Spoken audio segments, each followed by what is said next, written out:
आमर संस्कृति आमर संस्कार सर्वदा रहु आम सहित। भारतर महान ग्रंथ आउ काव्यगुड़िकर संपूर्ण संकलन सब्सक्राइब करंतु तिलक।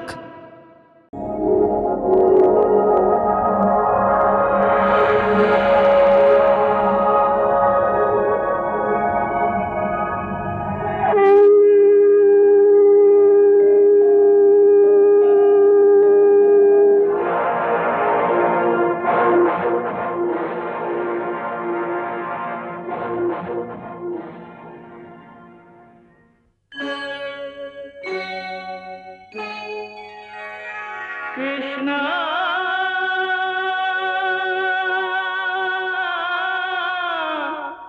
कृष्णा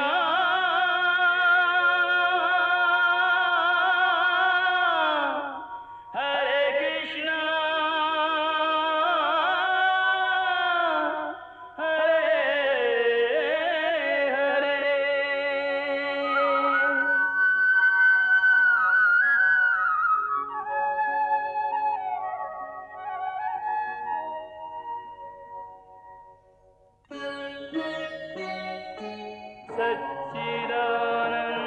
सच्चिदानन्दरूपाय विश्वोत्पत्त्यादिहेतवे तापत्रयविनाशाय श्रीकृष्णाय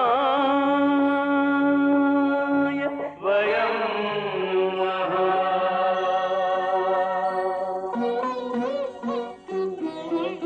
श्रीकृष्ण गोविंद हरे मुरारे हे नाथ नारायण वासुदेव। हरे कृष्ण राधे राधे कृष्ण कृष्ण हरे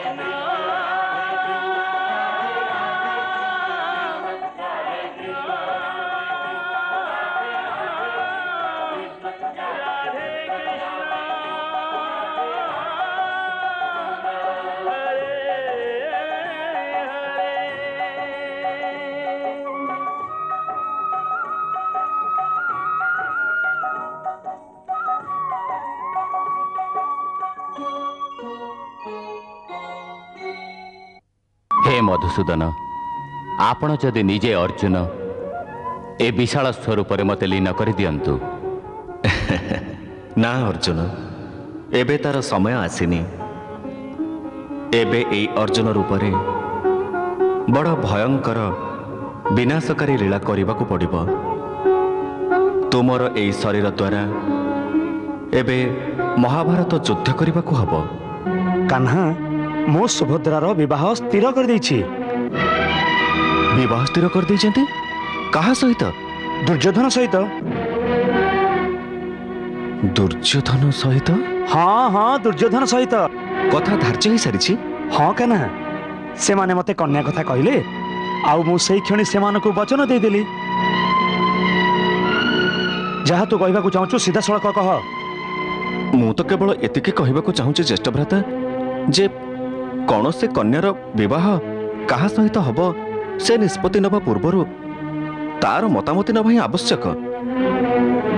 हाँ भरिबा पूर्वर आमको थरटिए सुभद्रा को पचारि दबार थिला ज्येष्ठ भ्राता।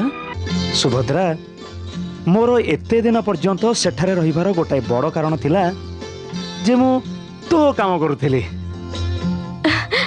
मो काम? हाँ, मोर को काम करथिला तमे? सुनिले तू खुशी रे नाची उठिबु। अच्छा, कहिलो एमिति को कार्य करथिला तमे? मु तोर विवाहर व्यवस्था करूथिली।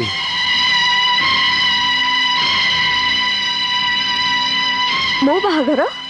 आउ जदि एकथा भी शुणिबु जे विवाह काहा सहित स्थिर होईची, तू अचेत ही जीवु। अचेत। कुरुवंशर सम्राट महाराजा धृतराष्ट्रंक पुत्र युवराज दुर्योधन सहित मु तोर विवाह स्थिर करिछि।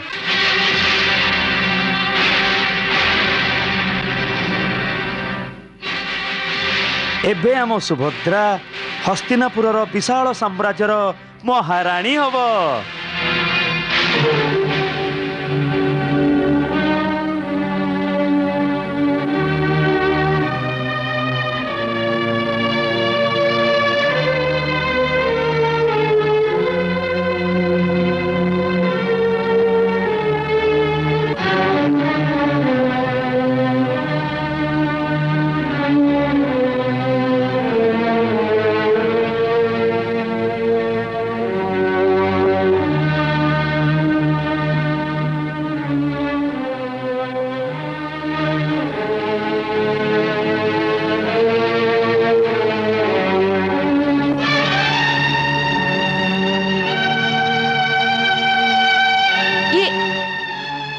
କରୁଛ ପାର୍ଥ?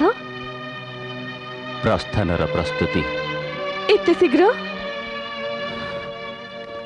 ତୁମମାନଙ୍କୁ ଅତିଥି ସେବାର କଷ୍ଟ ଦେବାର 2 ମାସ ହେଇଗଲାଣି, ତଥାପି ବି ଏତେ ଶୀଘ୍ର କହୁଛ? ଅତିଥିଙ୍କ ସେବାରେ କଷ୍ଟ ହୁଏନି, ସେଥିରେ ଗୋଟେ ଆନନ୍ଦ ମିଳିଥାଏ।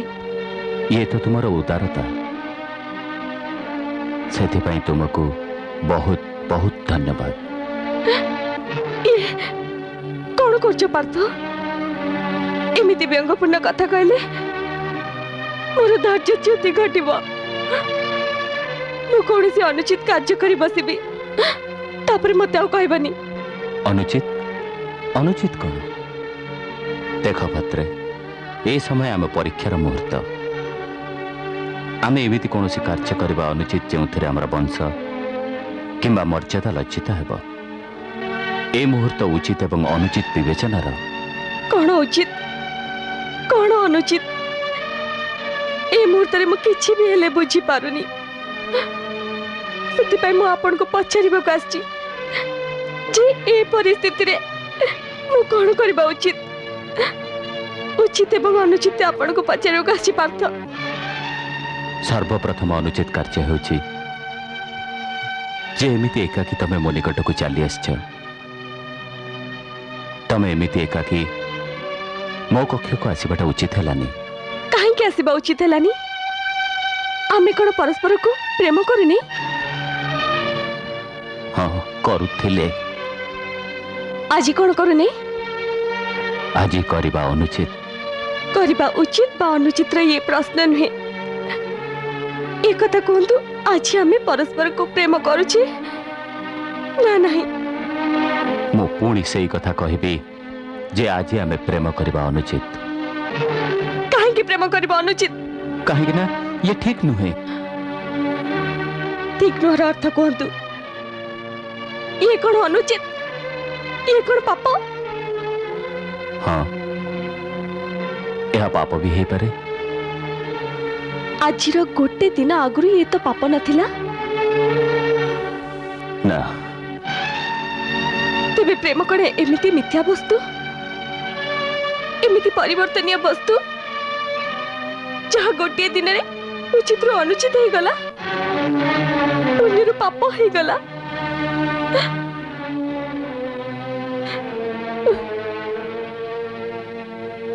ପ୍ରେମକୁ ତ ଲୋକେ ପରମ ସତ୍ୟ କହନ୍ତି। କୁହନ୍ତି ଯେ ପ୍ରେମ ଅବିନାଶୀ, ଯାହା ଆଦୌ ନାଶ ହେଇପାରିନଥାଏ। ତାହେଲେ ଆମ ପ୍ରେମ କେମିତି ଯାହା ଗୋଟିଏ ଦିନରେ ମରିଗଲା? ପ୍ରେମ ମରେ କି ନ ମରେ ମୁଁ ତା ଉପରେ ବାଦ ବିବାଦ କରୁନି, କିନ୍ତୁ ଯାହା ମୁଁ କହୁଛି ତାକୁ ସଠିକ ଭାବେ ବୁଝିବାକୁ ଚେଷ୍ଟା କର। ମୁଁ ମାନୁଛି ଯେ ପ୍ରକୃତ ପ୍ରେମ କେବେ ବି ମରେନି, କିନ୍ତୁ ପ୍ରେମର କିଛି ମର୍ଯ୍ୟାଦା ରହିଛି, ତାର କିଛି ନିୟମ ରହିଛି, କିଛି ଧର୍ମ ରହିଛି। ପ୍ରେମର ସର୍ବପ୍ରଥମ ଧର୍ମ ହେଉଛି ବଳିଦାନ। ସିଏ ହିଁ ପ୍ରକୃତ ପ୍ରେମୀ, ଯିଏ ବଳିଦାନ ଦେଇପାରିବ। ଆଜି ମୁଁ ତୁମ ଉତ୍ତେଜନା ସହିତ ମୋ ଉତ୍ତେଜନାକୁ ମିଶାଇ ଦେଲେ, ଆଉ ଆମେ ପ୍ରେମ ନାଁରେ ଏମିତି କିଛି କାର୍ଯ୍ୟ କରି ବସିଲେ, ତା ଦ୍ୱାରା ତୁମର କୁଳର ମର୍ଯ୍ୟାଦାକୁ କଳଙ୍କ ଲାଗିବ। ତମ ଭାଇ ଭଉଣୀଙ୍କ ସମ୍ପର୍କ ଖରାପ ହେଇଯିବ। ମୋର ଏବଂ ଶ୍ରୀକୃଷ୍ଣଙ୍କ ମଧ୍ୟରେ ଥିବା ସମ୍ପର୍କ ବି ଖରାପ ହେଇଯିବ। ତାହେଲେ କ'ଣ ଆମ ପ୍ରେମ କଳଙ୍କିତ ହେବନି? ପ୍ରେମ ତ ଜୀବିତ ରହିବ, କିନ୍ତୁ କଳଙ୍କିତ ପ୍ରେମ ଜୀବିତ ରହିବନି। ନିଜ ପ୍ରେମକୁ କଳଙ୍କିତ କରିବା କିମ୍ବା ତାକୁ କଳଙ୍କରୁ ରକ୍ଷା କରିବା, ଏ ଦୁଇଟି ମଧ୍ୟରୁ ଆମର ଧର୍ମ କ'ଣ? ଆମେ ଏକଥା ଭାବିବା ଉଚିତ। କେବଳ ଶରୀରର ମିଳନରେ ପ୍ରେମ ଜୀବିତ ରହିନଥାଏ। ଶରୀରର ବିୟୋଗ ପରେ ବି ବାସ୍ତବ ପ୍ରେମ ଜୀବିତ ରହିଥାଏ, କିନ୍ତୁ ପବିତ୍ର ହୋଇଥାଏ, ଯଶପ୍ରାପ୍ତ ହୋଇଥାଏ, ତାର ଶୋଭା ବୃଦ୍ଧି ପାଏ। ସେଥିପାଇଁ ମୋ କଥାକୁ ମାନ ସୁଭଦ୍ରେ। ଏ ଜୀବନରେ ଏ ପର୍ଯ୍ୟନ୍ତ କେବଳ এই পর্যন্ত আমি সাথী ଥିଲେ ভগবান ତମକୁ ତମ ନୂତନ ଜୀବନରେ ବହୁତ ସୁଖ ଦିଅନ୍ତୁ ଏହି ଆଶୀର୍ବାଦ ଦେଇ ମୁଁ ବିଦାୟ ନେଉଛି। जातु एबे मु आपण को अटकेबिनी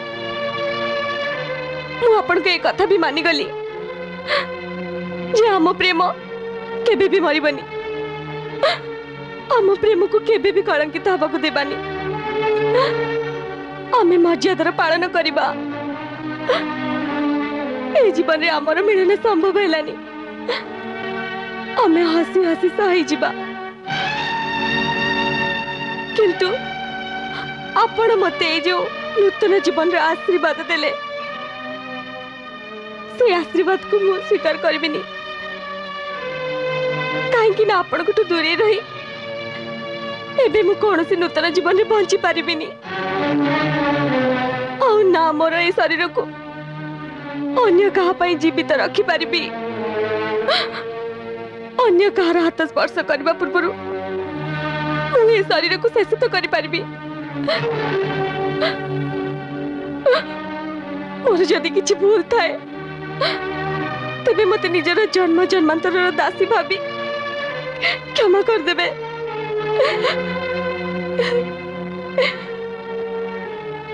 एबे मो आसीबिनी हाँ कला बेले थरटी रथरु पछुको बुली चाहेबे आपणकर अंतिम दर्शन निमंते आपणकर प्रतीक्षा करिथिबी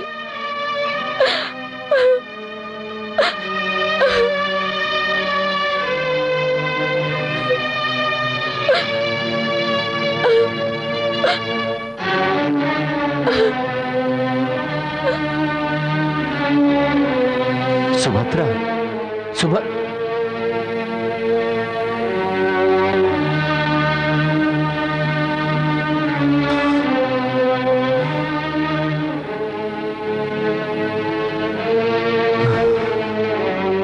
वाह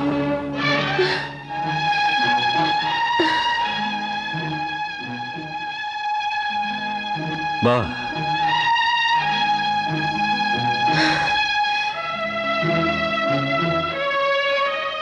वाह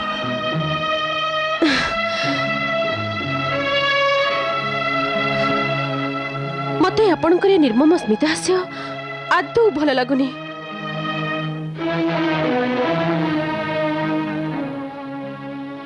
पत्थर हृदय आपणकर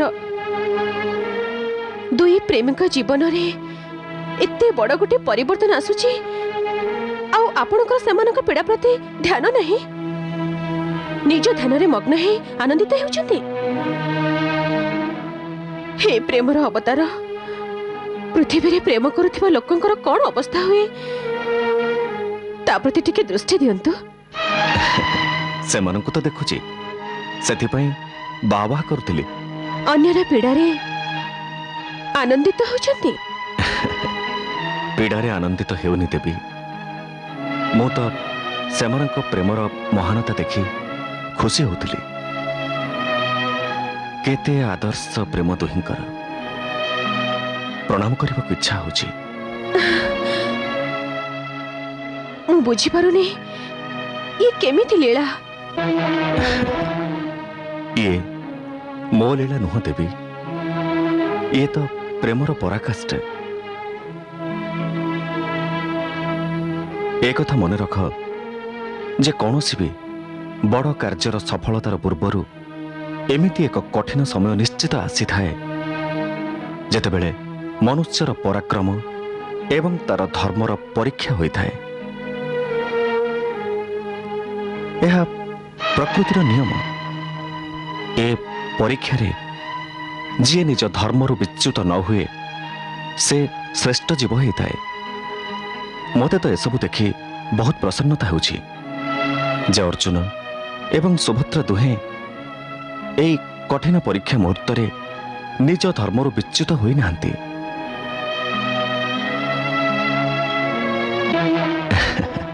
बस केवल सेमानंको सठिक मार्ग दृश्यमान हेउनी सेई मार्ग मु देखैबी तमे जानिଛ ଅର୍ଜୁନ କାଲି ଯିବାକୁ ଚାହୁଁଛି।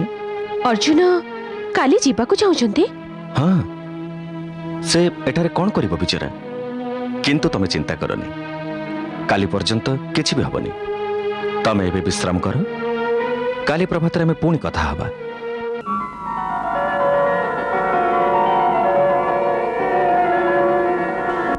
ଆଉ ହଁ, ପୁରୋହିତଙ୍କୁ ଡାକି ଶୀଘ୍ର ଶୁଭ ମୁହୂର୍ତ୍ତ ବାହାର କର। ଲଗ୍ନ ପତ୍ରିକା ହସ୍ତିନାପୁର ପ୍ରେରଣ କରିବାକୁ ହବ, ଆଉ ଅନ୍ୟାନ୍ୟ ଆୟୋଜନ ବି ତ କରିବାକୁ ହବ।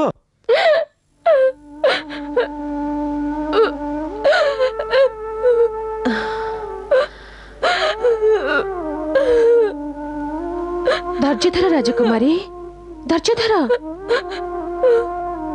ଭାଉଜ, ଏବେ କେମିତି ଧୈର୍ଯ୍ୟ ଧରିବି ଭାଉଜ? ନିହାତି ମୋ ସହିତ କେମିତି ଖେଳ ଖେଳୁଛି। ଦେଖ, ରାଜକୁମାରୀ ମାନେ ଏମିତି ବିଚଳିତ ହୁଅନ୍ତିନି। ମୁଁ ତ କିଛି ବୁଝିପାରୁନି ଭାଉଜ। ସୁଭଦ୍ରା, ଭାଉଜ, ଏମିତି କାନ୍ଦନ୍ତିନି ସୁଭଦ୍ରା, ଏମିତି କାନ୍ଦନ୍ତିନି। ମୁଁ ତ କିଛି ବୁଝିପାରୁନି ଭାଉଜ, ତମେ କୁହ ଭାଉଜ। ମୁଁ ବୁଝିପାରୁଛି ତମ ମନର କଷ୍ଟକୁ। ପ୍ରେମର ପୀଡ଼ା ତ ଏମିତି ହିଁ ହେଇଥାଏ। ଧୈର୍ଯ୍ୟ ଧର ସୁଭଦ୍ରା। ହଁ, କେମିତି ଧୈର୍ଯ୍ୟ ଧରିବି? এই কথা তুমি নিশ্চিত জানি রাখ। যদি ମୋ ବାହାଘର ଦୁର୍ଯ୍ୟୋଧନଙ୍କ ସହ କରାଯାଏ, ତେବେ ହସ୍ତିନାପୁରକୁ କେବଳ ମୋର ଶରୀର ଯିବ, ପ୍ରାଣ ମୁଁ ଆଗରୁ ତ୍ୟାଗ କରିଦେବି। ସୁଭଦ୍ରା, ଆତ୍ମହତ୍ୟା କରିବା ପାପ? ଭାଇ, ଆରେ ଇଏ ତୋର କି ଦଶା ହେଲାଣି? ତୁ ତ ଦୃଢ଼ ସଂକଳ୍ପବଦ୍ଧ ନା। ଏମିତି ଅଧୈର୍ଯ୍ୟ ହେଲେ କେମିତି ଚଳିବ? ଆରେ ଇଏ ବିଚାରି କ'ଣ କରିବ? ଆପଣ ହିଁ ବଡ଼ ଭାଇଙ୍କୁ ବୁଝାନ୍ତୁ ଯେ ସୁଭଦ୍ରା ଦୁର୍ଯ୍ୟୋଧନଙ୍କୁ ବିବାହ କରିବାକୁ ଚାହୁଁନି, ତେଣୁ ଏ ବାହାଘର ଅଟକାଇ ଦିଅନ୍ତୁ। କିନ୍ତୁ ସେ ତ ଦୁର୍ଯ୍ୟୋଧନକୁ ବଚନ ଦେଇ ସାରିଛନ୍ତି। ବଚନ ତ ସୁଭଦ୍ରା ଅର୍ଜୁନଙ୍କୁ ବି ଦେଇଛନ୍ତି। ତାହେଲେ ତ ବଚନ ଦେଇଥିବା ଲୋକକୁ ନିଜ ବଚନ ପାଳନ କରିବା ଉଚିତ। ୟାର ଅର୍ଥ କ'ଣ? ତମେ ଏହାର ଅର୍ଥ ପଚାରୁଛ? ତମେ କ'ଣ ଭୁଲିଗଲଣି ଯେ ତମର ବଡ଼ ଭାଇ ରୁକ୍ମୀ ବି ଶିଶୁପାଳ ସହିତ ତୁମ ବିବାହ କରିବାକୁ ବଚନ ଦେଇଥିଲେ? ସେତେବେଳେ ତମେ କ'ଣ ତମ ଭାଇଙ୍କ କଥା ଶୁଣିଥିଲ ନା ନିଜ ଆତ୍ମାର?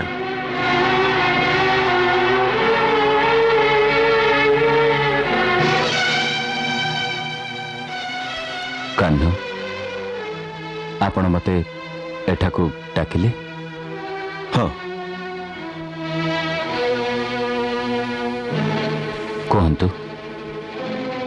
ତୁମକୁ ଏଇ କଥା ପଚାରିବାକୁ ଡାକିଛି ଯେ ଏବେ ଏଇ ପରିସ୍ଥିତିରେ ତମେ କ'ଣ କରିବାକୁ ଚାହୁଁଛ?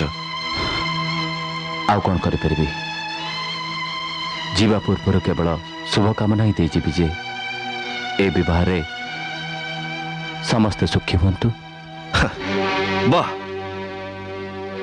ଏଙ୍କୁ ଦେଖ, ଜଣେ ପରମ ବୀର କ୍ଷତ୍ରିୟ ଯୋଦ୍ଧା ଯେତେବେଳେ ଲଢ଼ିବା ସମୟ ଆସିଲା ତ କାପୁରୁଷଙ୍କ ଭଳି ରଣଭୂମିକୁ ଛାଡ଼ି ପଳାୟନ କରିବାର କଥା କହୁଛନ୍ତି।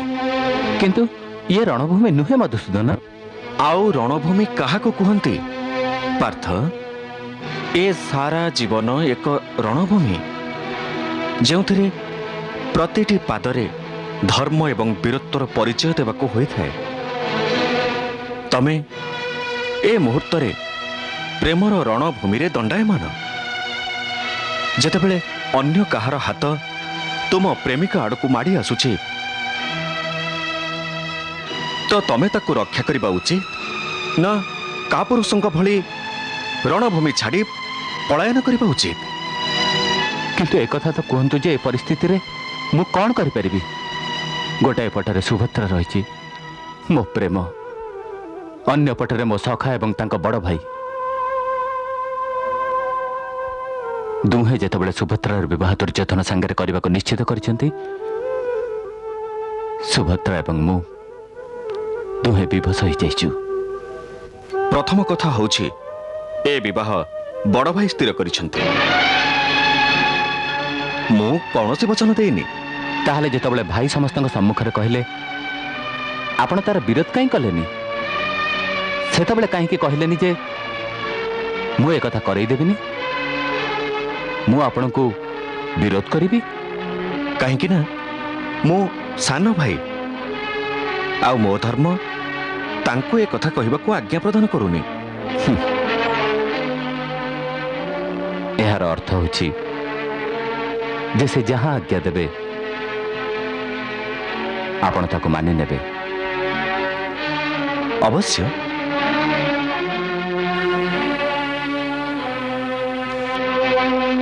ତାହେଲେ ଆପଣ ମତେ ଅଟକାଉଛନ୍ତି କାହିଁକି?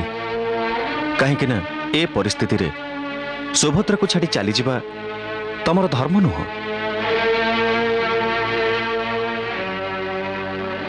ଏଥିରେ ତ ପ୍ରେମର ଅସମ୍ମାନ ହବ ପାର୍ଥ। ଯାହା ମୁଁ କରିବି ସେ ଜଣେ ସାନ ଭାଇର ଧର୍ମ ହବ, କିନ୍ତୁ ଯାହା ତମେ ଏବଂ ସୁଭଦ୍ରା କରିବା ଉଚିତ ତାହା ତ ପ୍ରେମୀ ଯୁଗଳଙ୍କ ଧର୍ମ। ତମେ ଏବେ କହୁଥିଲ ନା ମୁଁ ସମସ୍ତଙ୍କୁ ସୁଖର ଶୁଭକାମନା ଦଉଛି। ତମେ ଚାଲିଗଲେ ତମେ ନିଜେ କ'ଣ ସୁଖୀ ହବ? ଏ ସୁଭଦ୍ରା ବି ସୁଖୀ ହେଇପାରିବ? ମୁଁ ବୁଝିପାରୁନି କାହ୍ନା, ଆପଣ କ'ଣ କହୁଛନ୍ତି? କେବଳ ଏତିକି କଥା ଯେ ଜଣେ ବୀରଙ୍କ ଭଳି ନିଜର କର୍ତ୍ତବ୍ୟ ପାଳନ କର। କିନ୍ତୁ ଆପଣ ଦେଖ ପାର୍ଥ, ଏ ମୁହୂର୍ତ୍ତରେ ତିନୋଟି ଧର୍ମ ପରସ୍ପର ସହିତ ଧକ୍କା ଖାଉଛନ୍ତି। ସୁଭଦ୍ରା ବି ଧର୍ମ ସଙ୍କଟରେ ଅଛି ଯେ ସେ ପ୍ରେମର ଧର୍ମ ପାଳନ କରିବ ନା କୁଳର ମର୍ଯ୍ୟାଦା ରଖିବ। ପ୍ରେମଠୁ ବଳି ଆଉ କୌଣସି ଧର୍ମ ନାହିଁ ପାର୍ଥ। ସେଥିପାଇଁ ଯିଏ ଯାହା ପ୍ରେମୀକୁ ଯେଉଁ ବଚନ ଦେଇଥାଏ ତାକୁ ପାଳନ କରିବା ଉଚିତ। ଆଉ ତମର ଧର୍ମ ସଙ୍କଟ ହେଉଛି ଯେ ଯାହା ସହିତ ସାରା ଜୀବନ ବିତେଇବା ନିମନ୍ତେ ବଚନ ଦେଇଛ ତାକୁ ପାଳନ କରିବ, ନଚେତ୍ ନିଜ ସଖାର ବିରୁଦ୍ଧାଚରଣକୁ ଡରି ପ୍ରେମରେ ଦେଇଥିବା ସମସ୍ତ ବଚନକୁ ଭୁଲିଯିବ। ପାର୍ଥ, ତୁମର ଏକମାତ୍ର ଧର୍ମ ହେଉଛି ଯେ ତମେ ଯାହାକୁ ପ୍ରେମରେ ବଚନ ଦେଇଛ ତାକୁ ନିଜର କର। ଆଉ ଯଦି ତମକୁ ମୋ ସହିତ ବି ଯୁଦ୍ଧ କରିବାକୁ ହୁଏ ପଛଘୁଞ୍ଚା ଦିଅନି। ଆପଣ ମୋ ସାଙ୍ଗେ ଯୁଦ୍ଧ କରିବେ? ଜ୍ୟେଷ୍ଠ ଭ୍ରାତା ଆଜ୍ଞା ଦେଲେ ତ କରିବାକୁ ହବ, ସେ ତମ ଧର୍ମ। ଏସବୁ ଧର୍ମ କଥା ତ ବୁଝିଲି, କିନ୍ତୁ ଏ ସମସ୍ୟାର ସମାଧାନ କେମିତି ହବ?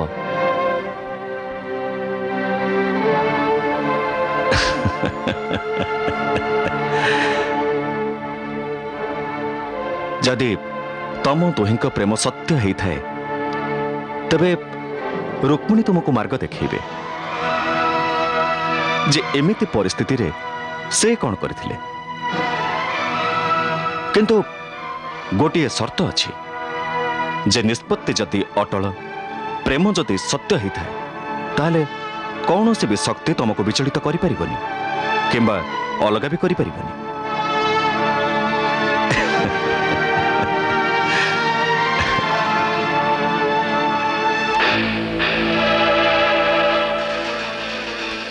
ସୁଭଦ୍ରା ଗୌରୀ ମନ୍ଦିରକୁ ପୂଜା କରିବାକୁ କେଉଁ ଦିନ ଯାଏ? ପ୍ରତି ଶୁକ୍ରବାର ଦିନ। ତ କାଲି ଶୁକ୍ରବାର ନା? ଆଜ୍ଞା। ଠିକ ଅଛି।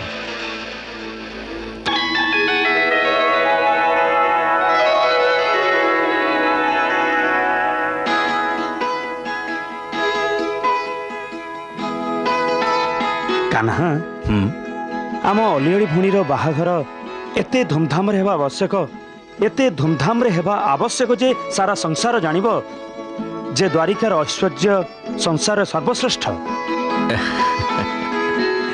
ମୋର ବି ସେଇଆ ଇଚ୍ଛା ଜ୍ୟେଷ୍ଠ ଭ୍ରାତା। ଆରେ ସିଏ ତ ହବା ଉଚିତ କାହ୍ନା, କାରଣ କୁଳିନ ବଂଶର ଏହା ହିଁ ପରମ୍ପରା ଯେ ଜଣେ ଭାଇ ଯେମିତି ଭାବିଥାଏ ଅନ୍ୟ ଭାଇ ସେମିତି ହିଁ କରିଥାଏ।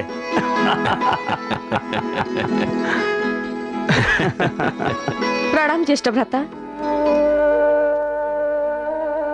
ଆ ମୋର ଗେହ୍ଲା ସୁଭଦ୍ରା, ଆ ସର୍ବଦା ସୁଖୀ ରହ। ତମେ ମତେ ଡାକିଥିଲ ଭାଇ? ହଁ, ମୁଁ ଭାବିଲି ଯେ तो विवाहर आयोजन चली तू कहीं एठारे ना हो सुभद्रा ये देख हीरा नीला मोती माणिकरे प्रस्तुत अलंकार ये सब तोर पसंद है ना भाई ए सबटू बड़ी मते तुम स्नेह पसंद। सुभद्रा से मु भावुची जे जेते बेले तू द्वारिका विदाय नहीं हस्तिनापुर चली जीवु तो अनुपस्थिति मते अस्थिर करिवो। हाँ, तोर मधुर स्वर शुणा को मु व्याकुल हो जीवी। भाई तमे एमिति कथा काहेकि कहूच? सतरे सुभद्रा मु प्रति क्षण प्रति मुहूर्त रे तते झुरुथिबी। हाँ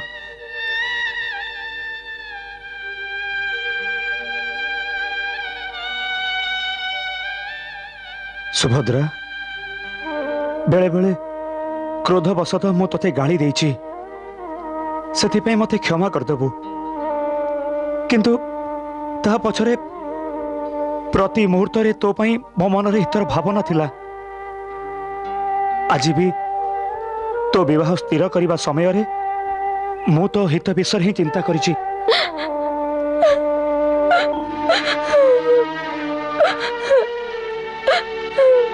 अरे अरे ये कौन मो मो अलियोड़ी भूणी कांदुची? भाई मु गौरी पूजा पाई माता को मंदिर जाऊची मते आशीर्वाद दियो जे मां मो डाक सुनंतु। अवश्य सुनिबे मो अलियोड़ी भूणी माता को जहाँ भी वरदान मागिबो माता ताको अवश्य पूर्ण करिवे। ये मोर आशीर्वाद।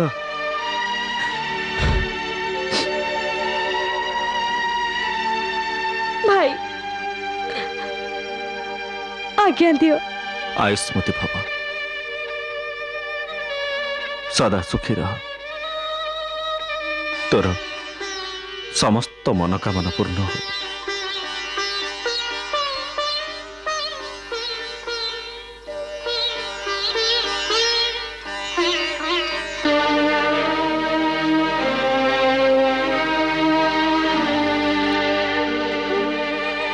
सुभद्रा भाउज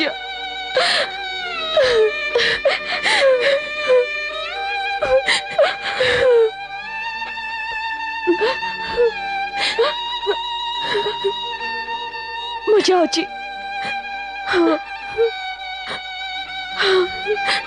जाओ शीघ्र जाओ। शुण राजकुमारी को ध्यान रखिबो। यथा आज्ञा। जा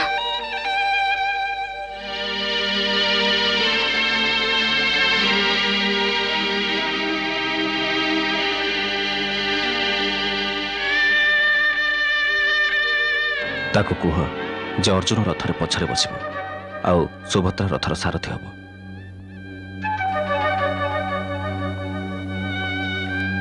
अर्जुन को रथरे पछरे बसैब आउ सारथी तमे हेब। आउ डेरी करनी पार्थ प्रतीक्षा अछंती। जा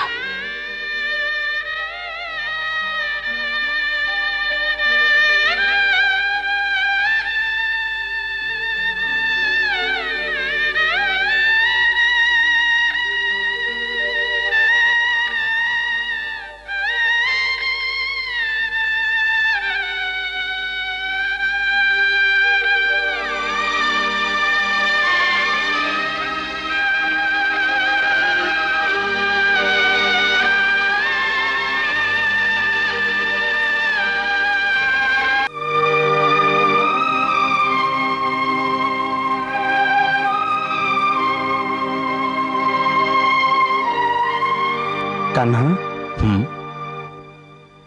सुभद्रा एमती बारंबार पछक बुली कहीं चाहूला एमती लगुला जमीती से ए मुहूर्त में शाशुघर को जीवाई आम ठार मेलाणी चाहूची। आपण भी तो केते भावप्रवण हो जाउतले ज्येष्ठ भ्राता। सत कहबाकू गले ମତେ ଏମିତି ଲାଗୁଥିଲା ଯେମିତି ସେ ଏଇ ମୁହୂର୍ତ୍ତରେ ତା ଶାଶୁଘରକୁ ହିଁ ଯାଉଛି। ଆରେ କାହ୍ନା, ଭଉଣୀକୁ ବିଦାୟ ଦେବା କଥା ଚିନ୍ତା କରିବା ମାତ୍ରକେ ମୋ ମନ ଭିତରଟା ମନରେ କେଜାଣି କଣ ହେଇଯାଏ। ସତରେ କାହ୍ନା, ବହୁତ ବହୁତ ଗେଲି ଭଉଣୀଟା ଆମର। ଗୋଟାଏ ବୋଲି ତ ଭଉଣୀ ଆମର। ଭାଇ, ଆଜି ଆପଣ ତାକୁ ମନ୍ଦିର ଯିବାର ଦେଖି ଏତେ ବିଚଳିତ ହେଇ ପଡ଼ିଲେ। କାଲି ଯେତେବେଳେ ସତରେ ତାକୁ ବିଦାୟ ଦେବା, ସେତେବେଳେ ଆପଣଙ୍କର ଅବସ୍ଥା କଣ ହବ? କାହ୍ନାରେ, ତୁ ତ ଜାଣିଛୁ ମୁଁ ସିଧା ସାଧା ମଣିଷଟେ। ମନକୁ ସ୍ପର୍ଶ କରୁଥିବା କୌଣସି ବି ଘଟଣା ନେଇ ଭାବପ୍ରବଣ ହୋଇପଡ଼େ। ଏଇ କଥାର ତ ସୁଯୋଗ ନିଅନ୍ତି ଆପଣଙ୍କଠୁ ଚାଲାକ ଲୋକମାନେ। କାହ୍ନା, ସେସବୁ ତ ଠିକ କଥା, କିନ୍ତୁ ଏବେ ଏବେ ଆମକୁ ହସ୍ତିନାପୁରକୁ ଲଗ୍ନ ପତ୍ରିକା ପଠାଇବାର ପ୍ରସ୍ତୁତି ତ କରିବା ଉଚିତ। ସେମାନେ ବି ତ ସବୁ ଆୟୋଜନ କରି ଆସୁଥିବେ ନା। ଠିକ ଅଛି ଜ୍ୟେଷ୍ଠ ଭ୍ରାତା, ଚାଲନ୍ତୁ। ଚାଲ।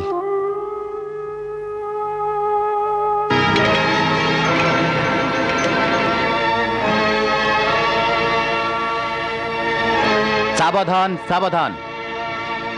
ମୋ କୁନ୍ତୀ ପୁତ୍ର ଅର୍ଜୁନ ସର୍ବସମ୍ମୁଖରେ ଦେବୀ ମାତାଙ୍କୁ ସାକ୍ଷୀ ରଖି ସୁଭଦ୍ରାକୁ ମୋର ପତ୍ନୀ ସ୍ୱୀକାର କରୁଛି। ଆଉ ମୋ ସହିତ ଇନ୍ଦ୍ରପ୍ରସ୍ଥ ନେଇଯାଉଛି। ଯଦି କାହା ପାଖରେ ବଳ କିମ୍ବା ସାହସ ଅଛି ମୋ ସମ୍ମୁଖକୁ ଆସୁ। ଜୟ ମା ଭବାନୀ। ଭାଇଙ୍କ ଆଜ୍ଞା, ଏଠାରୁ ଯିବା ସମୟରେ ମୁଁ ଆପଣଙ୍କ ସାରଥୀ ହେବି, ଆଉ ଆପଣ ପଛରେ ବସିବେ। କାହିଁକି? ସେ କଥା ମୁଁ ଜାଣିନି, ଇଏ କଥା ହବାର ସମୟ ନୁହେଁ। ରାଜକୁମାରୀ,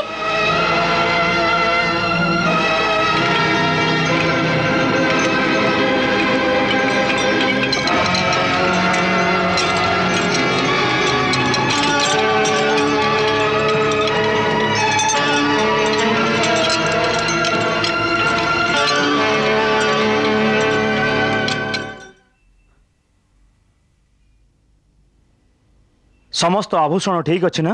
ବହୁତ ସୁନ୍ଦର। ମହାରାଜ ମହାରାଜ, ଅନର୍ଥ ହେଇଗଲା ମହାରାଜ। ଆମ ସହିତ ଧୋକା ହେଇଛି। କଣ ହେଇଛି? ଅର୍ଜୁନ ରାଜକୁମାରୀଙ୍କୁ ହରଣ କରି ନେଇଛନ୍ତି। କଣ କଣ? ଅର୍ଜୁନର ଏ ଦୁଃସାହସ? ତାର ଏତେ ସାହସ ଯେ ସେ ସୁଭଦ୍ରାକୁ ହରଣ କରିନେଲା? ଅସମ୍ଭବ। ଅସମ୍ଭବ ନୁହେଁ ମହାରାଜ, ଏମିତି ହେଇସାରିଛି। ଯଦି ଏମିତି ହେଇସାରିଛି, ତେବେ ଅର୍ଜୁନକୁ ବି ଏହାର ଦଣ୍ଡ ଭୋଗିବାକୁ ହବ।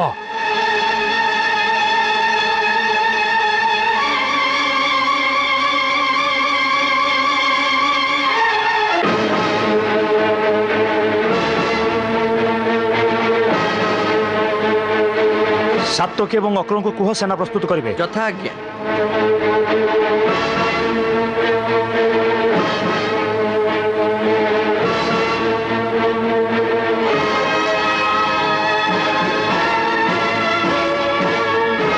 କାହ୍ନା,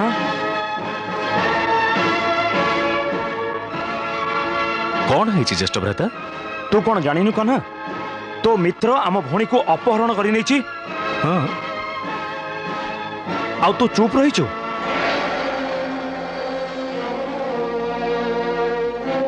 କାହ୍ନା, ଆମକୁ ଯୁଦ୍ଧର ଆହ୍ୱାନ ଦିଆଯାଇଛି, ଆଉ ତୁ ଚୁପ୍ ରହିଛୁ। ଆମ ମର୍ଯ୍ୟାଦାର ଅବମାନନା କରାଯାଇଛି, ଆଉ ତୁ ଚୁପ୍ ରହିଛୁ। ମୁଁ ଚୁପ୍ ନୁହଁ ଜ୍ୟେଷ୍ଠ ଭ୍ରାତା, ପରିସ୍ଥିତିକୁ ବିଚାର କରୁଛି। ବିଚାର? କାହ୍ନା, ତୁ ବିଚାର କରୁଥା। ମୁଁ ଏକାକି ହିଁ ଯାଦବ ସେନାକୁ ନେଇ ଯାଉଛି, ଆଉ ସେ ଅର୍ଜୁନକୁ ବନ୍ଦୀ କରି ନେଇ ଆସୁଛି। ଶୁଣ, ଯାଅ ଯାଇ ସାତ୍ୟକୀକୁ କୁହ ଏଇ କ୍ଷଣି ଯାଦବ ସେନାକୁ ପ୍ରସ୍ଥାନ କରିବାକୁ ଆଜ୍ଞା ଦେବେ। ସେ ପାଣ୍ଡବ କୁମାରର ବହୁତ ଗର୍ବ ହେଇଗଲାଣି। ଆଜି ମୋ ଗଦାର ଗୋଟିଏ ପ୍ରହାରରେ ମୁଁ ତାର ଗର୍ବକୁ ଚୂର୍ଣ୍ଣ ବିଚୂର୍ଣ୍ଣ କରିଦେବି। କାହ୍ନା, ତୁ ମୋ ସାଙ୍ଗରେ ଯିବୁ କି ନାହିଁ? ଆପଣ ଆଜ୍ଞା ଦେଲେ ମୁଁ ତ ନିଶ୍ଚୟ ଯିବି ଜ୍ୟେଷ୍ଠ ଭ୍ରାତା। ଆଜ୍ଞା? ଜଣେ ଅପରାଧୀକୁ ଦଣ୍ଡ ଦିଆଯିବ, ସେଥିପାଇଁ ତତେ ଅନ୍ୟର ଆଜ୍ଞା ଆବଶ୍ୟକ? କେମିତି ରାଜା ତୁ ରେ କାହ୍ନା? କିନ୍ତୁ ଯାହାକୁ ଦଣ୍ଡ ଦେବାକୁ ବାହାରିଛେ ସେ ଅପରାଧୀ କି ନୁହଁ ରାଜାର ଏକଥା ବି ତ ଭାବିବା ଦରକାର। କାହ୍ନା, ଅର୍ଜୁନ ଅପରାଧୀ ବୋଲି ଏହାଠୁ ଭଳି ଅଧିକ ପ୍ରମାଣ ଆଉ କଣ ହେଇପାରେ ଯେ ସେ ଜଣେ ସରଳ ନିଷ୍କପଟ ରାଜକୁମାରୀକୁ ଅପହରଣ କରିଛି? ସେ ଅପହରଣ କରିଛି। ଆଉ କିଏ? ଜ୍ୟେଷ୍ଠ ଭ୍ରାତା, ମୁଁ ତ ଅନ୍ୟ କିଛି ସୂଚନା ପାଇଛି। କଣ?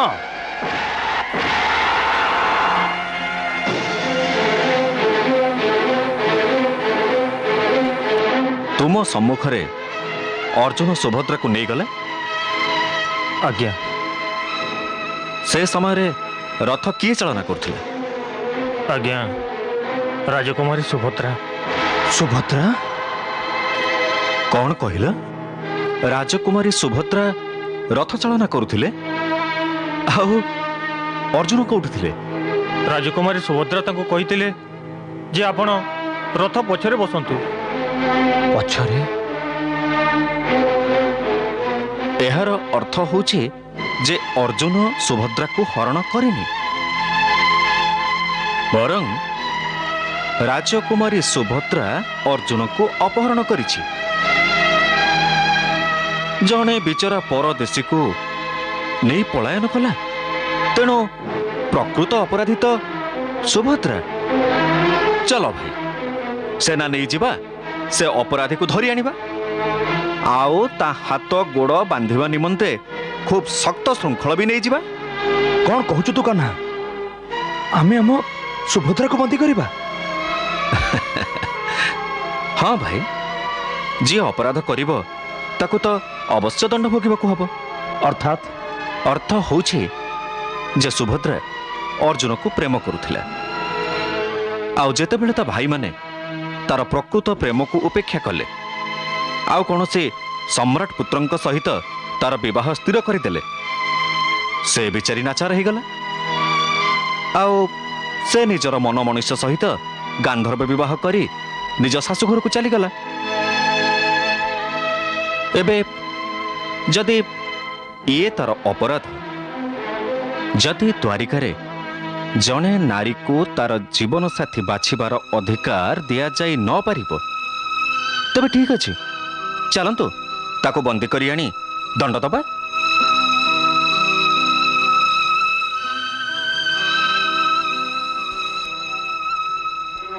କାହ୍ନା, ଏସବୁର ଅର୍ଥ କଣ?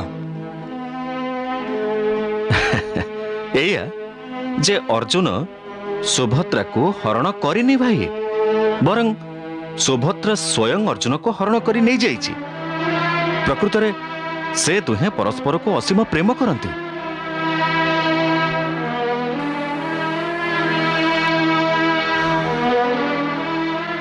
ସେ କଥା ଠିକ୍ ଯେ କାହ୍ନା, କିନ୍ତୁ ମୋ ବଚନର କଣ ହବ ଯାହା ମୁଁ ହସ୍ତିନାପୁରରେ ଦୁର୍ଯ୍ୟୋଧନକୁ ଦେଇଛି? ସେଇଥିପାଇଁ ତ ମୁଁ କହୁଥିଲି ଯେ ସୁଭଦ୍ରାକୁ ନ ପଚାରି ଆମେ ବଚନ ଦେବା ଉଚିତ ହେଇନି। ଶେଷରେ ସୁଭଦ୍ରାର ମତାମତ ନେବା ଉଚିତ ନା? ଆଉ ଆପଣ ବି ତ ତାକୁ ସର୍ବଦା ସୁଖୀ ରହିବାକୁ ଆଶୀର୍ବାଦ ଦେଇଛନ୍ତି ନା? ଯଦି ଆପଣ ସୁଭଦ୍ରାର ହାତ ଦୁର୍ଯ୍ୟୋଧନର ହାତରେ ସମର୍ପଣ କରିଥାନ୍ତେ, ସେ କ'ଣ ସୁଖୀ ହେଇପାରିଥାନ୍ତା? ନା, କଦାପି ନୁହଁ। ଆଉ ପୁଣି ଆପଣଙ୍କ ଆଶୀର୍ବାଦ ଅସତ୍ୟ ହେଇଯାଇଥାନ୍ତା। କିନ୍ତୁ ଆପଣ ଦୋଷୀ ନୁହନ୍ତି ଜ୍ୟେଷ୍ଠ ଭ୍ରାତା। ତାହେଲେ ଦୋଷ କାହାର? ଅପରାଧୀ କିଏ କାହ୍ନା? କେହି ବି ନୁହଁ। କେହି ବି ନୁହଁ? କାହ୍ନା, ତାହେଲେ କ'ଣ ଅର୍ଜୁନ ଆଉ ସୁଭଦ୍ରା ବି? ହଁ ଭ୍ରାତା, ହଁ। ଯାହା ହେଲେ ବି ଅର୍ଜୁନ ବି ତ ଆମ ପିଉସୀଙ୍କ ପୁତ୍ର, ରାଜସ୍ୱୀୟ ଯଜ୍ଞ କରିଥିବା ମହାରାଜା ଯୁଧିଷ୍ଠିରଙ୍କ ଭାଇ। କଣ ରୁକ୍ମିଣୀ? ହଁ, ଇନ୍ଦ୍ରପ୍ରସ୍ଥ ରାଜ୍ୟ ହସ୍ତିନାପୁର ରାଜ୍ୟଠାରୁ ବି ଶ୍ରେଷ୍ଠ, କାରଣ ସେଠାରେ ଧର୍ମ ରାଜତ୍ୱ କରୁଛି। ସେଥିପାଇଁ ଆପଣ ଏ ବିବାହରେ ମନଉଣା କରିବା ଆଦୌ ଆବଶ୍ୟକ ନୁହେଁ ଜ୍ୟେଷ୍ଠ ଭ୍ରାତା। ହଁ, ରୁକ୍ମିଣୀ ଠିକ୍ କହୁଛନ୍ତି ଜ୍ୟେଷ୍ଠ ଭ୍ରାତା। ତାହେଲେ ଏ ନାଟକର ସୂତ୍ରଧର ତୁ ନିଜେ କାହ୍ନା? ମୁଁ ଜାଣିଛି ତୋ ମତାମତ ନ ନେଇ ଅର୍ଜୁନ ସାହସ କରିପାରିବନି। ମୁଁ ତ କେବଳ ଏତିକି ଜାଣିଛି ଜ୍ୟେଷ୍ଠ ଭ୍ରାତା ଯେ ମୋ ଅଲିଅଳି ଭଉଣୀଟା ସୁଖରେ ରହୁ ବାସ୍। ସତ କହୁଛୁ କାହ୍ନା? ଜ୍ୟେଷ୍ଠ ଭ୍ରାତା ମୁଁ କେବେ ବି ଆପଣଙ୍କୁ ଅସତ୍ୟ କହେନି। ଯେତେବେଳେ ଆପଣ ହସ୍ତିନାପୁରରେ ଥିଲେ ନା ସେଇ ସମୟରେ ଅର୍ଜୁନ ଆଉ ସୁଭଦ୍ରାଙ୍କ ଭିତରେ ପ୍ରେମର ଅଙ୍କୁରୋଦ୍ଗମ ହେଇଥିଲା। ଆଜି ତାର ପରିଣତି ଏଇଭଳି ଭାବରେ ହେଲା। ଏବେ ଆପଣ ବି ଅର୍ଜୁନକୁ କ୍ଷମା କରିଦିଅନ୍ତୁ ନା। ମୁଁ ତୋ ଲୀଳା ବୁଝିଗଲିଣି କାହ୍ନା। ଏବେ କହ ୟା ପରେ କ'ଣ କରିବା? ତାର ଆଜ୍ଞା ତ ଆପଣ ହିଁ ଦେବେ ଜ୍ୟେଷ୍ଠ ଭ୍ରାତା। ଏମିତି କଥା? ସବୁ କାମ କଲୁ ତୁ, ଆଉ କ'ଣ ହବ କହିବି ମୁଁ?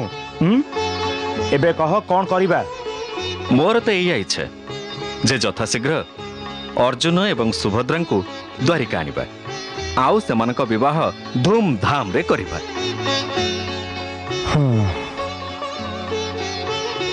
କାହ୍ନା, ପାଣ୍ଡବଙ୍କୁ ଏ ସୂଚନା ଦେ ଯେ ଅର୍ଜୁନ ଏବଂ ସୁଭଦ୍ରାଙ୍କର ବିବାହ ଏଇ ଦ୍ୱାରିକାରେ ହିଁ ସମ୍ପନ୍ନ ହବ। ଯଥା ଆଜ୍ଞା ଜ୍ୟେଷ୍ଠ ଭ୍ରାତା।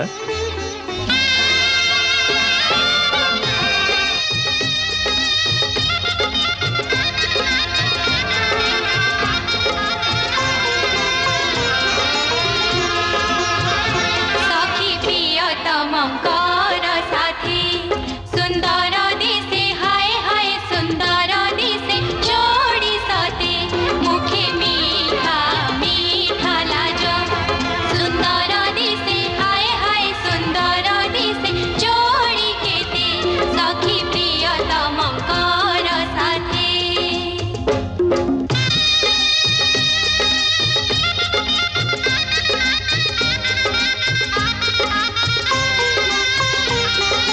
राजमहले खेलुछि आजी खुशीर लहरी जेते राजमहले खेलुछि आजी खुशीर लहरी जेते भद्रार हात रहिछि आजी वीर प्रथंग हते सुंदर दिसे हाय हाय सुंदर दिसे जोड़ी केते सखी प्रियतमकर साथे।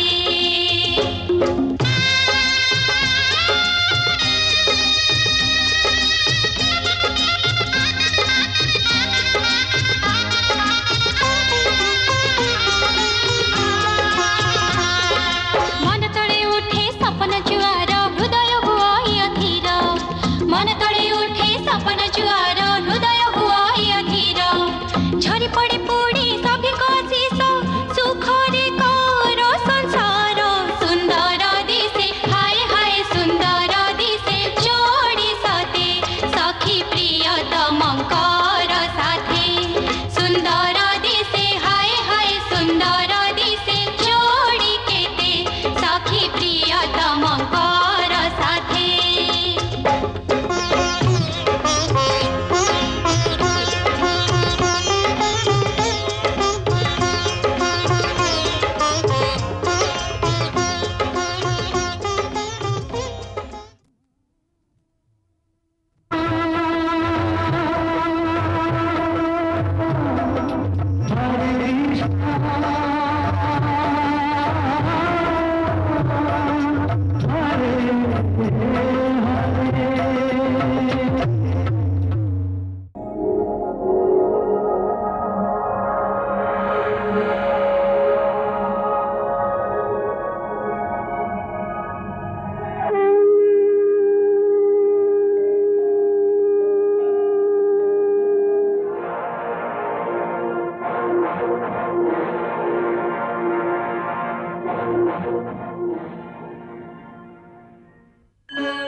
कृष्णा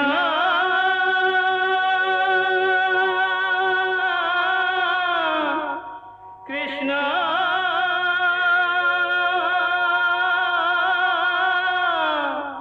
हरे कृष्णा हरे हरे।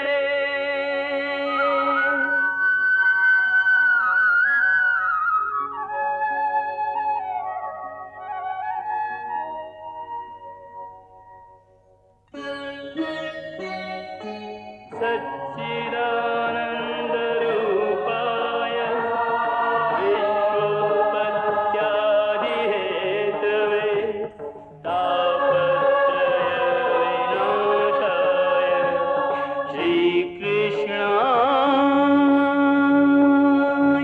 वयं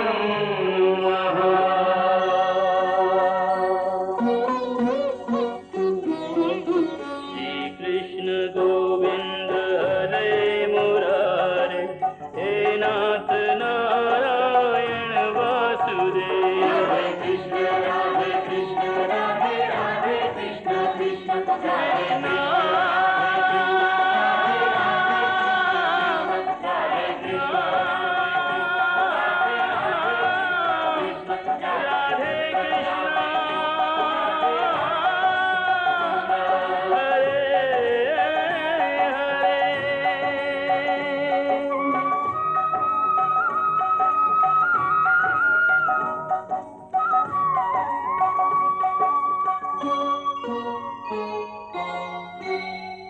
ମୁଁ ତୁମ ପୁତ୍ରର ସୁରକ୍ଷା ନିମିତ୍ତ ବଚନବଦ୍ଧ ହେଉଛି ବ୍ରାହ୍ମଣ। ମୁଁ ତୁମକୁ ସୁରକ୍ଷା ଦେବି। ଆଉ ଯଦି ଏମିତି ନ ହୁଏ ତମେ ମୋ ସନ୍ତାନକୁ ରକ୍ଷା କରିନପାର ତାହେଲେ କଣ କରିବ? ତେବେ ମୁଁ କୁନ୍ତି ପୁତ୍ର ଅର୍ଜୁନ ଯଜ୍ଞର ଏ ଅଗ୍ନିକୁ ସାକ୍ଷୀ ରଖି ପ୍ରତିଜ୍ଞା କରି କହୁଛି ଯେ ଯଦି ମୁଁ ଏ ବ୍ରାହ୍ମଣଙ୍କ ସନ୍ତାନକୁ ରକ୍ଷା କରି ନ ପାରିଲି ତେବେ ଅଗ୍ନିରେ ପ୍ରବେଶ କରି ନିଜର ପ୍ରାଣ ତ୍ୟାଗ କରିବି। କୁନ୍ତି ପୁତ୍ର ବଡ଼ କଠିନ ଏବଂ ଅସାଧ୍ୟ ପ୍ରତିଜ୍ଞା କରିଛନ୍ତି। ଯଦି ସେ ବ୍ରାହ୍ମଣ ସନ୍ତାନକୁ ରକ୍ଷା ନ କରିପାରନ୍ତି ତେବେ ଅନର୍ଥ ହେଇଯିବ।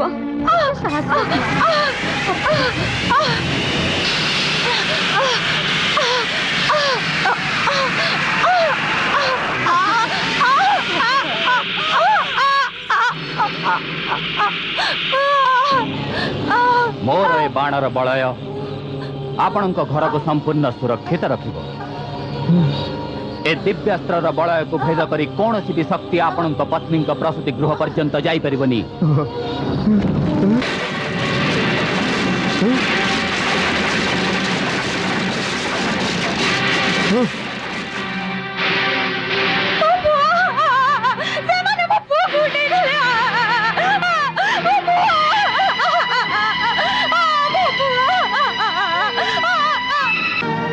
ତୁ ପାପୀ, ତ କୃଷ୍ଣ ବି ପାପୀ।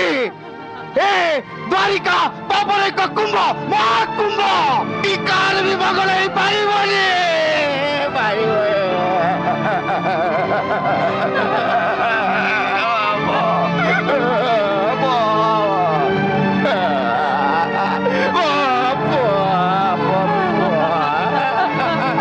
ଏହି ଯମପୁରୀର ଦ୍ୱାର ଯମରାଜଙ୍କ ଆଜ୍ଞା ବିନା ଖୋଲାଯିବ ନାହିଁ। ସେଥିପାଇଁ ତମେ ସେଠାକୁ ଚାଲିଯାଅ ଯେଉଁଠାରୁ ତମେ ଆସିଛ। ମୁଁ ସେ ବ୍ରାହ୍ମଣ ପୁତ୍ରକୁ ନ ପାଇବା ପର୍ଯ୍ୟନ୍ତ ଫେରି ପାରିବିନି ଯାହାକୁ ମୁଁ ଆକାଶରେ ଉଡୁଥିବାର ଦେଖିଥିଲି। ଦ୍ୱାର ଖୋଲି ଦିଅ।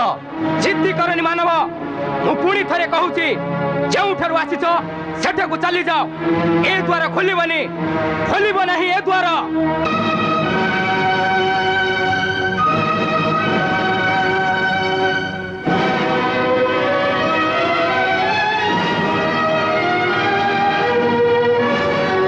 ଖୋଲିବ, ଆଉ ନିଶ୍ଚିତ ଖୋଲିବ। ତମେ ଅର୍ଜୁନର ପରାକ୍ରମକୁ ଜାଣିନ। ମୁଁ ଏ ଦ୍ୱାରକୁ ଏବେ ଧ୍ୱଂସ କରିଦେବି।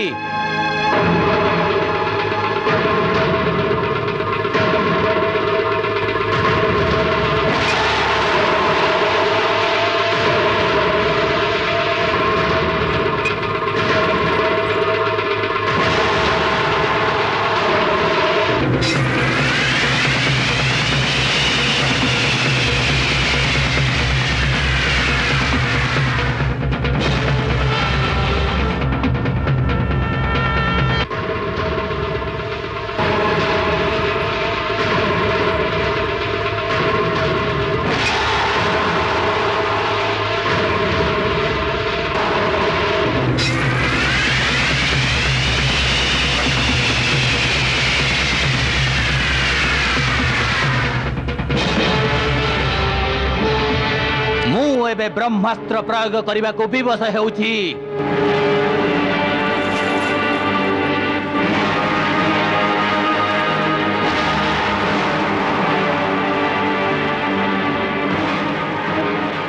ବ୍ରହ୍ମଦେବ ମୋର ସମସ୍ତ ଅସ୍ତ୍ର ଏ ମୁହୂର୍ତ୍ତରେ ନିଷ୍ଫଳ ହୋଇସାରିଛି। ସେଥିପାଇଁ ମୁଁ ଏବେ ଆପଣଙ୍କ ବ୍ରହ୍ମାସ୍ତ୍ର ଚାଳନା କରିବାକୁ ବିବଶ ହେଉଛି। ମୁଁ ଜାଣିଛି ଯେ ଏ ବ୍ରହ୍ମାସ୍ତ୍ରର ପ୍ରୟୋଗ ମାତ୍ରକେ ଆପଣଙ୍କ ଦ୍ୱାରା ନିର୍ମିତ ଅନେକ ପୃଥିବୀ ବିନାଶ ହୋଇଯିବ। ଏ ଯମପୁରୀ ବି ଗୋଟେ ଭଗ୍ନସ୍ତୂପ ହୋଇଯିବ। କିନ୍ତୁ ମୋ ପାଖରେ ଆଉ କିଛି ଉପାୟ ନାହିଁ ଯେଉଁଥିରେ ମୁଁ ମୋ ପ୍ରତିଜ୍ଞାକୁ ପୂର୍ଣ୍ଣ କରିପାରିବି। ସେଥିପାଇଁ ହେ ଦେବତା, ମୋତେ କ୍ଷମା କରିଦିଅନ୍ତୁ।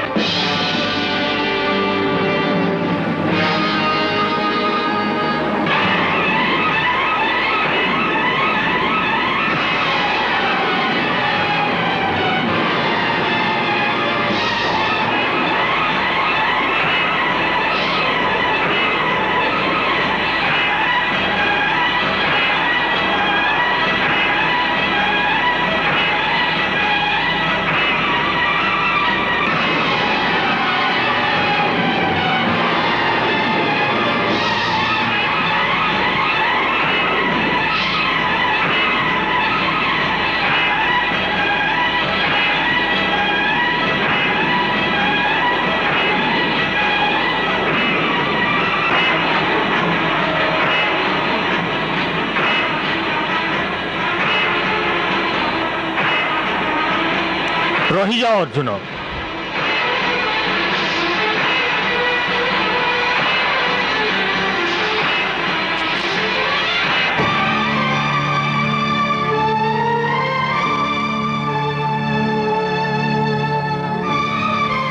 ପ୍ରଣାମ ଧର୍ମ ପିତା। ଆୟୁଷ୍ମାନ ଭବ ଅର୍ଜୁନ। କିନ୍ତୁ ଏ ତୁମେ କ'ଣ କରିବାକୁ ଯାଉଥିଲ? ବ୍ରହ୍ମାଙ୍କ ସୃଷ୍ଟିର ବିନାଶ କ'ଣ ପାଇଁ? ଜଣେ ବ୍ରାହ୍ମଣ ବାଳକ ପାଇଁ? ହେ ଧର୍ମ ପିତା, ଇଏ କେବଳ ଜଣେ ବ୍ରାହ୍ମଣ ବାଳକର ପ୍ରଶ୍ନ ନୁହେଁ, ଇଏ ମୋର ପ୍ରତିଜ୍ଞାର ପ୍ରଶ୍ନ। ଆଉ ମୋର ପ୍ରତିଜ୍ଞା ପାଳନ ନିମନ୍ତେ ଯେକୌଣସି କଥା ବି ମୋ ମାର୍ଗରେ ଆସିବ ତାକୁ ପୋଛିଦେବା ହିଁ ମୋର ଧର୍ମ। ଧର୍ମର କଥା କହୁଛ? ତେବେ ଏ କଥା କାହିଁକି ଭୁଲିଗଲ? ଯେକୌଣସି ଗୋଟିଏ ଧର୍ମର ପାଳନ କରିବା ନିମିତ୍ତ ତାଠାରୁ ବି ବଡ଼ ଧର୍ମର ବଳିଦାନ ଦିଆଯାଏ ନାହିଁ। ତାଠୁ ବି ବଡ଼ ଧର୍ମ? ହଁ, କୌଣସି ମାନବକୁ ବ୍ରହ୍ମାସ୍ତ୍ର ସମସ୍ତ ଲୋକର ମଙ୍ଗଳ ଏବଂ ଧର୍ମ ସ୍ଥାପନା ନିମିତ୍ତ ପ୍ରଦାନ କରାଯାଏ। ଏମିତି ଭାବରେ ନିଜର ସ୍ୱାର୍ଥ ନିମିତ୍ତ, ସୃଷ୍ଟିର ବିନାଶ ନିମିତ୍ତ ନୁହେଁ। ମୋ ସ୍ୱାର୍ଥ ନିମନ୍ତେ? ନିଶ୍ଚିତ। ଏ ମୁହୂର୍ତ୍ତରେ ତୁମେ କେବଳ ନିଜର କ୍ଷୁଦ୍ର ସ୍ୱାର୍ଥ ନିମିତ୍ତ ସେ ମହାବିନାଶକ ଶକ୍ତିର ପ୍ରୟୋଗ କରିବାକୁ ଯାଉଥିଲ। ତୁମର ସ୍ୱାର୍ଥ ହେଉଛି ତୁମର ପ୍ରତିଜ୍ଞା, ଆଉ ସେ ପ୍ରତିଜ୍ଞା ପାଳନ ନ କରିବାର ମୂଲ୍ୟ ହେଉଛି ତୁମର ଜୀବନ ଆତ୍ମହୁତି। ଏହାର ଅର୍ଥ ହେଉଛି କେବଳ ନିଜର ଗୋଟିଏ ଜୀବନ ରକ୍ଷା ନିମିତ୍ତ ତୁମେ ଅନେକ ସୃଷ୍ଟିକୁ ହାହାକାର କରିଦେବାକୁ ଚାହୁଁଥିଲ। ଏହାକୁ କ'ଣ ଧର୍ମ ପାଳନ କୁହନ୍ତି? ଯେଉଁଠି ଦୁଇଟି ଧର୍ମ ସମ୍ମୁଖୀନ ସେଠାରେ ସେହି ମାର୍ଗ ଆପଣାଅ ଯେଉଁଥିରେ ସମଗ୍ର ସଂସାରର ମଙ୍ଗଳ ହେବ। ଆପଣ ମୋତେ ଉପଦେଶ ଦେଉଛନ୍ତି, କିନ୍ତୁ ଯମରାଜକୁ କାହିଁକି ଆଜ୍ଞା ଦେଉନାହାନ୍ତି ଯେ ସେ ବ୍ରାହ୍ମଣ ପୁତ୍ରକୁ ମୋତେ ଜୀବିତ ଫେରାଇ ଦେବେ? ମୁଁ ଯମରାଜାଙ୍କୁ ଏ ଆଜ୍ଞା କେବେ ଦେଇପାରିବି ନାହିଁ। କାହିଁକି? କାରଣ ଜୀବନ ଏବଂ ମୃତ୍ୟୁ ଉପରେ ମୋର ଅଧିକାର ନାହିଁ। ଆମେ ଦେବତାଗଣ ନିଜେ ବି ଆମର ନୁହଁ। ଆମ ସମୟ ପୂର୍ଣ୍ଣ ହେବା ମାତ୍ରେ କାଳ ଭଗବାନ ଆମକୁ ବି ମୃତ୍ୟୁ ଫାଶରେ ବାନ୍ଧି ନେଇ ଚାଲିଯାଆନ୍ତି। ସେଥିପାଇଁ ଜଣେ ମୃତ ବାଳକକୁ ଜୀବିତ କରିବାର ଜିଦ୍ଦିକୁ ଛାଡ଼, ଆଉ ଏ ବ୍ରହ୍ମାସ୍ତ୍ରକୁ ନିଜ ତୁଣୀରରେ ନେଇ ରଖିଦିଅ। ମୁଁ ତାର ଶକ୍ତି ଫେରାଇ ନେଇଛି। ଏବେ ଏହା ତୁମ କାର୍ଯ୍ୟରେ ଆସିବ ନାହିଁ। ଏହାର ଅର୍ଥ ହେଉଛି ଏ ଅବସ୍ଥାରେ ମୋର ସହାୟତା କୌଣସି ଦେବତା ବି କରିପାରିବେନି? ଯିଏ ଦେବତାଙ୍କର ବି ଦେବତା, ସେଇ ଭଗବାନ ଶ୍ରୀକୃଷ୍ଣ ଏ ମୁହୂର୍ତ୍ତରେ ପୃଥିବୀରେ ଉପସ୍ଥିତ। ସେ ହିଁ ତୁମର ସହାୟତା କରିପାରିବେ।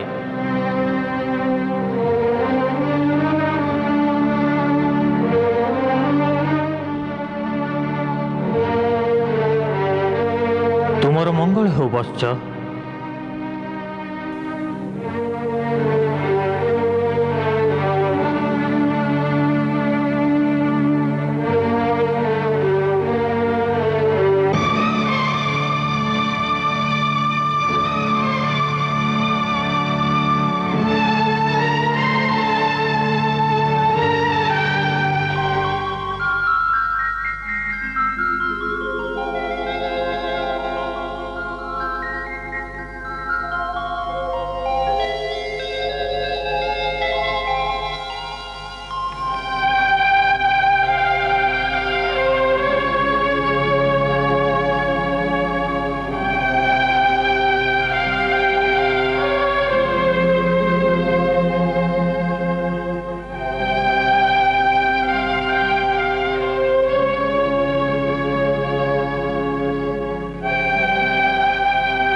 ସୁଭଦ୍ରା କାହାରି ପ୍ରତୀକ୍ଷା କରୁଛ?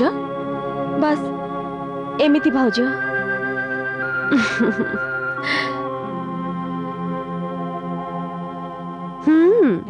ମୁଁ ଜାଣିଛି ତମ ଆଖି କହୁଛି ଯେ ତମେ ପାର୍ଥଙ୍କ ପ୍ରତୀକ୍ଷାରେ ଅଛ, ସେଇଆ ନା? ହଁ ଭାଉଜ, ମୁଁ ତାଙ୍କର କୁଶଳ ପ୍ରତ୍ୟାବର୍ତ୍ତନ ନିମିତ୍ତ ଚିନ୍ତିତ। କିନ୍ତୁ କିନ୍ତୁ କ'ଣ ଭାଉଜ? ପାର୍ଥ ତ ଜଣେ ବ୍ରାହ୍ମଣ ବାଳକଙ୍କ ରକ୍ଷା ନିମନ୍ତେ ଯମଲୋକକୁ ଯାଇଛନ୍ତି। ହଁ, ଯମଲୋକ? ହଁ ଭଦ୍ରେ, ପାର୍ଥ ଏକାକୀ ଯମଲୋକ ଯାଇଛନ୍ତି? ହଁ। ସେ କାହିଁକି ଏକାକୀ ଯାଇଛନ୍ତି ଭାଉଜ? କୁହ ଭାଉଜ, ସେ କାହିଁକି ଏକାକୀ ଯାଇଛନ୍ତି? ସୁଭଦ୍ରା, ପାର୍ଥ ଜଣେ ଅସାଧାରଣ ପୁରୁଷ। ଆଉ ପୁଣି ତମେ ତ ଜାଣିଛ ଯେ ପୁରୁଷଙ୍କ ଜିଦି ଆଗରେ କାହାର ବି ଜୋର ରହେ ନା।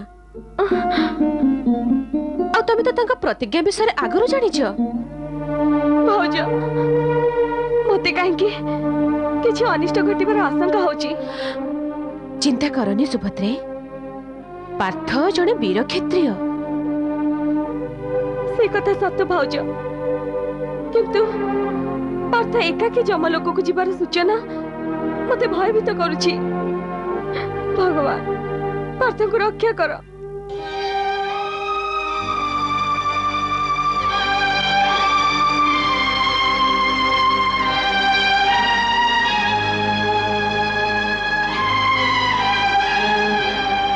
କାନ୍ଦନା ମା,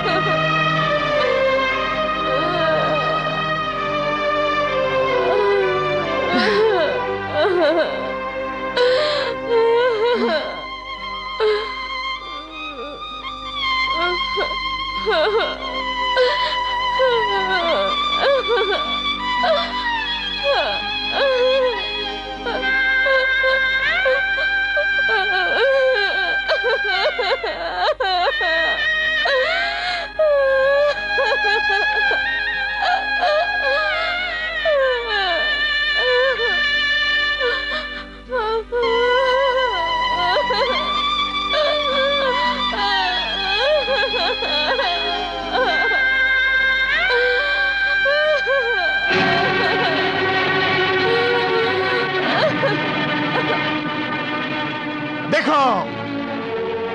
ଦେଖ ନଗରବାସୀ, ଦେଖ ମୋ ସନ୍ତାନ ରକ୍ଷା କର୍ତ୍ତା, ସାକ୍ଷାତ ମୃତ୍ୟୁର ବିଜୟ କର୍ତ୍ତା ଏ ଅର୍ଜୁନକୁ ଦେଖ। ୟାର ପରାକ୍ରମରେ ଭଗବାନ ମହାଦେବ ଶଙ୍କର ବି ପ୍ରସନ୍ନ ହେଇଥିଲେ।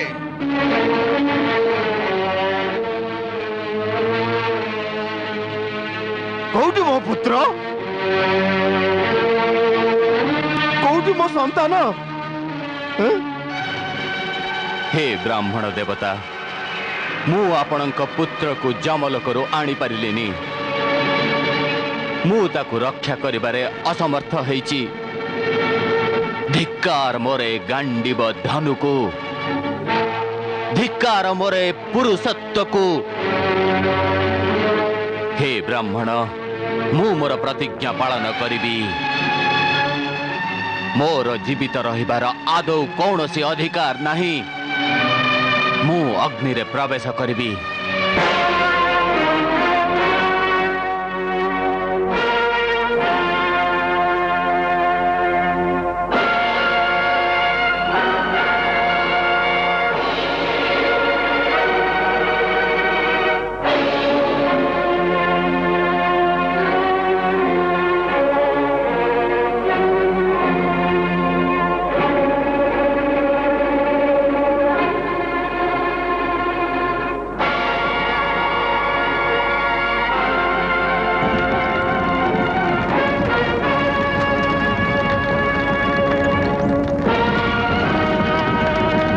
कुंती पुत्र अर्जुन ए पृथ्वीर लोकपाल एवं दिगपाल को साक्षी रखी कहूची जे मु ए ब्राह्मण दंपति पुत्रर प्राण रक्षा कर पारिले नहीं।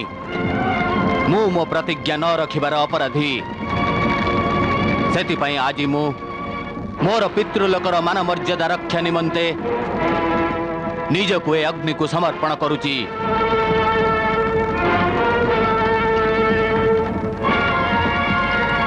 ମାତା କୁନ୍ତି, ଜ୍ୟେଷ୍ଠ ଭ୍ରାତା ଯୁଧିଷ୍ଠିର ଏବଂ ଭୀମ ମୋତେ କ୍ଷମା କରିଦେବ। ଅନୁଜ ନକୁଳ ଏବଂ ସହଦେବ, ତମେ ବି ମୋତେ କ୍ଷମା କରିଦେବ। ମୋ ପ୍ରିୟା ଦ୍ରୌପଦୀ, ତମେ ବି ମୋତେ କ୍ଷମା କରିଦେବ। ମୁଁ ତମ ସମସ୍ତଙ୍କ ଅନୁପସ୍ଥିତିରେ ମୋ ପ୍ରାଣ ଏ ଅଗ୍ନିକୁ ସମର୍ପଣ କରୁଛି। ମୁଁ ଜାଣିଛି ଯେ ମାତା ପୃଥିବୀ ମୋତେ କ୍ଷମା କରିଦେବେ, କାହିଁକି ନା ଅର୍ଜୁନ ଆଜି ନିଜର ପଣରକ୍ଷା ନିମିତ୍ତ କ୍ଷତ୍ରିୟ ଧର୍ମର ରକ୍ଷା ନିମନ୍ତେ ନିଜର ପ୍ରାଣ ଝାସ ଦେଉଛି।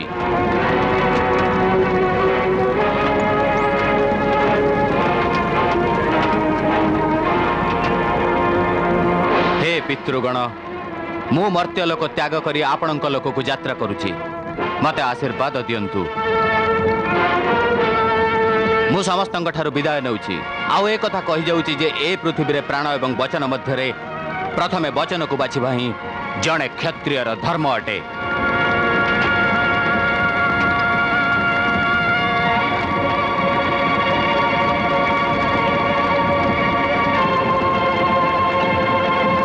ରୁହ। ବାସୁଦେବ,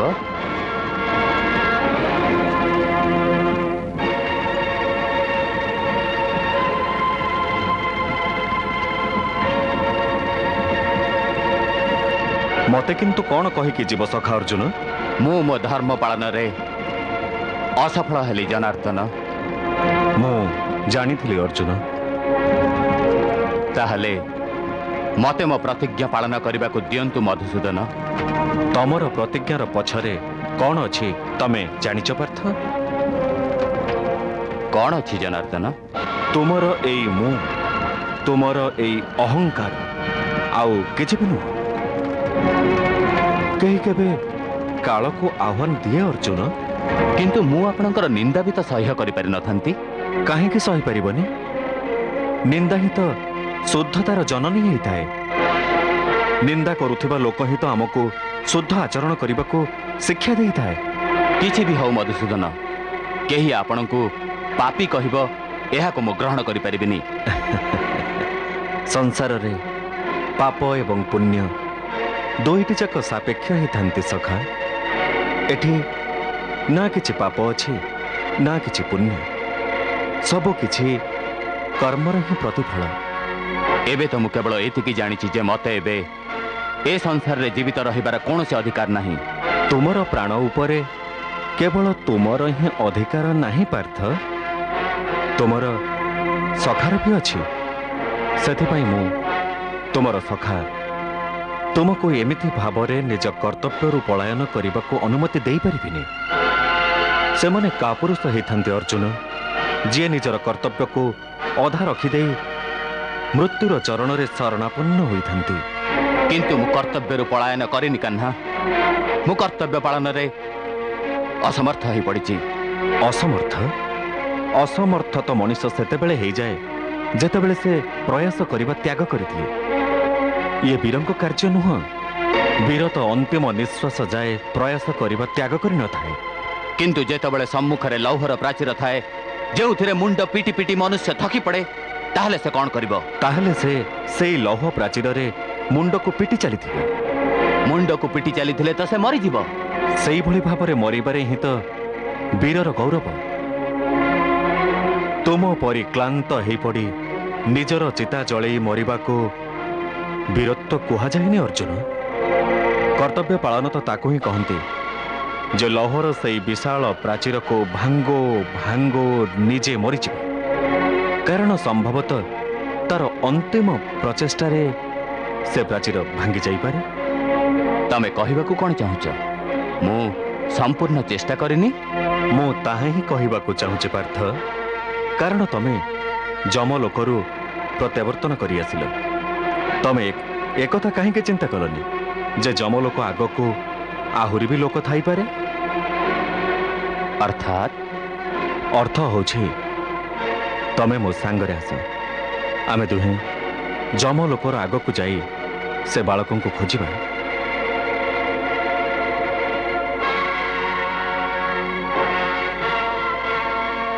हे ब्राह्मण,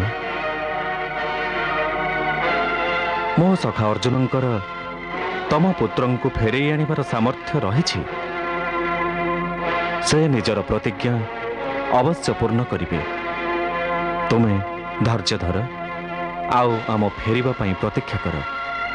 चलो अर्जुन।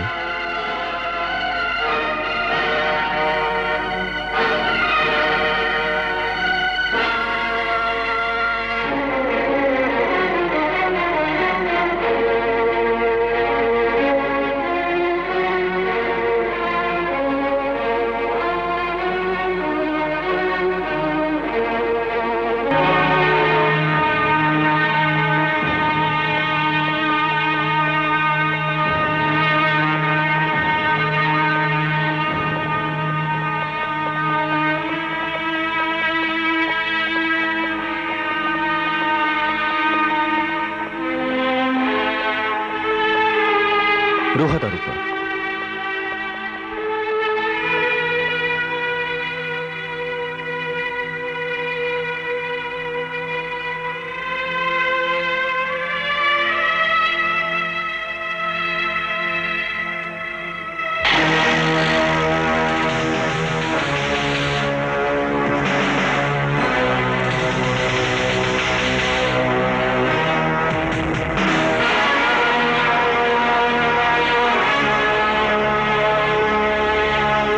दारुक, तमे एठारे रुह। अर्जुन, एठारु तमे से रथर सारथी हो। यथाज्ञा मधुसूदन।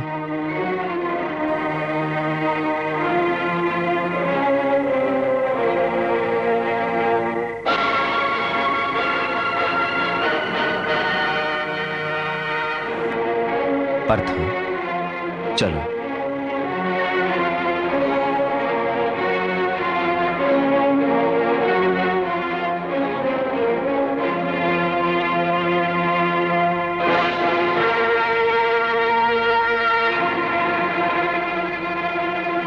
चलो रथ।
देख, आमको ए 7टी पर्वत को लंघन करने को हब पार्थ।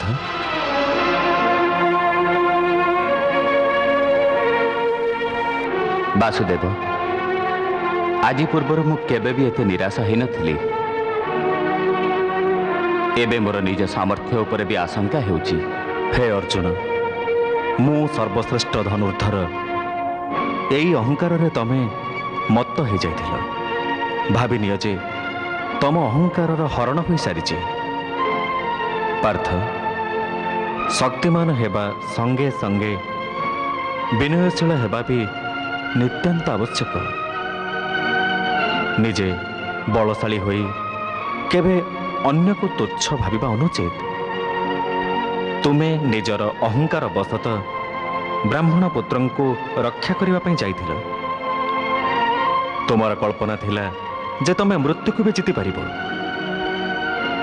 ଆରେ ତମେ ଏକଥା ଭୁଲି ଯାଇଥିଲ ଯେ ସଂସାରରେ କେବଳ ଗୋଟିଏ ହିଁ ପରମ ସତ୍ୟ, ତାହା ମୃତ୍ୟୁ, ଯାହାକୁ କେହି ବି ଜିତି ପାରିବେନି, ନା ତମେ ଆଉ ନା ମୁଁ। ସେଥିପାଇଁ ତୁମର ଅହଙ୍କାରକୁ ଚୂର୍ଣ୍ଣ କରିବା ପାଇଁ ଯମଲୋକର ଦ୍ୱାର ତୁମ ପାଇଁ ଖୋଲି ନଥିଲା, ଆଉ ତୁମକୁ ନିଜର ଅହଙ୍କାର ଦ୍ୱାରା ପରାସ୍ତ ହୋଇ ଯମଲୋକରୁ ଫେରିବାକୁ ପଡ଼ିଲା। ବାସୁଦେବ, ମତେ ଆଉ ଲଜ୍ଜିତ କରନ୍ତୁ ନାହିଁ। ଚାଲ ପାର୍ଥ।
ବାସୁଦେବ, ଏଠାରେ ତ ଘୋର ଅନ୍ଧକାର।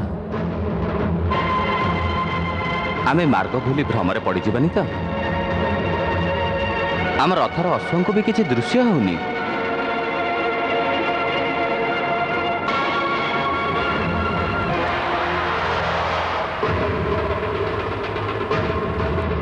ଯାଅ ସୁଦର୍ଶନ, ନିଜର ଜ୍ୟୋତିର୍ମୟ ତେଜରେ ଏ ଘନ ଘୋର ଅନ୍ଧକାରକୁ ଭେଦ କରି ଆମର ମାର୍ଗ ପ୍ରକାଶିତ କର।